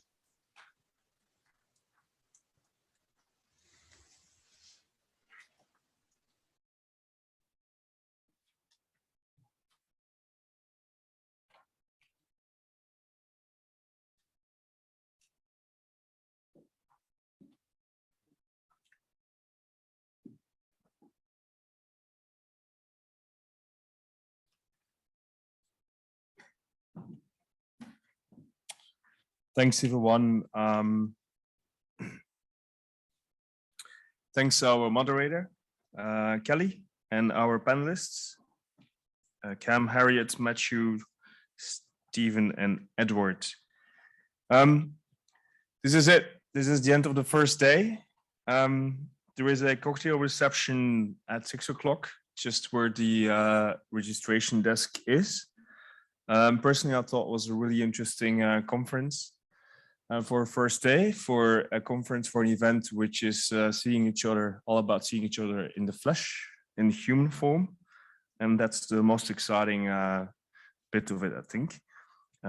There's a lot of things that were discussed around skills, inconvenient routes, natural advantage here in Australia, building blocks, global competition. We had some case studies. We spoke about guarantee of origin, parallels with the LNG industry, social license, COP26 popped up a couple of times. 9 different versions of regulators stuck in my mind for some reason. So I hope you enjoyed it as well. Look forward to seeing you today. There will be different chairperson And please enjoy the drinks. And last but not least, I would like to thank the speakers, the moderators, leader associates for making this happen, and of course also the sponsors of this conference. Thank you very much, and see you tomorrow.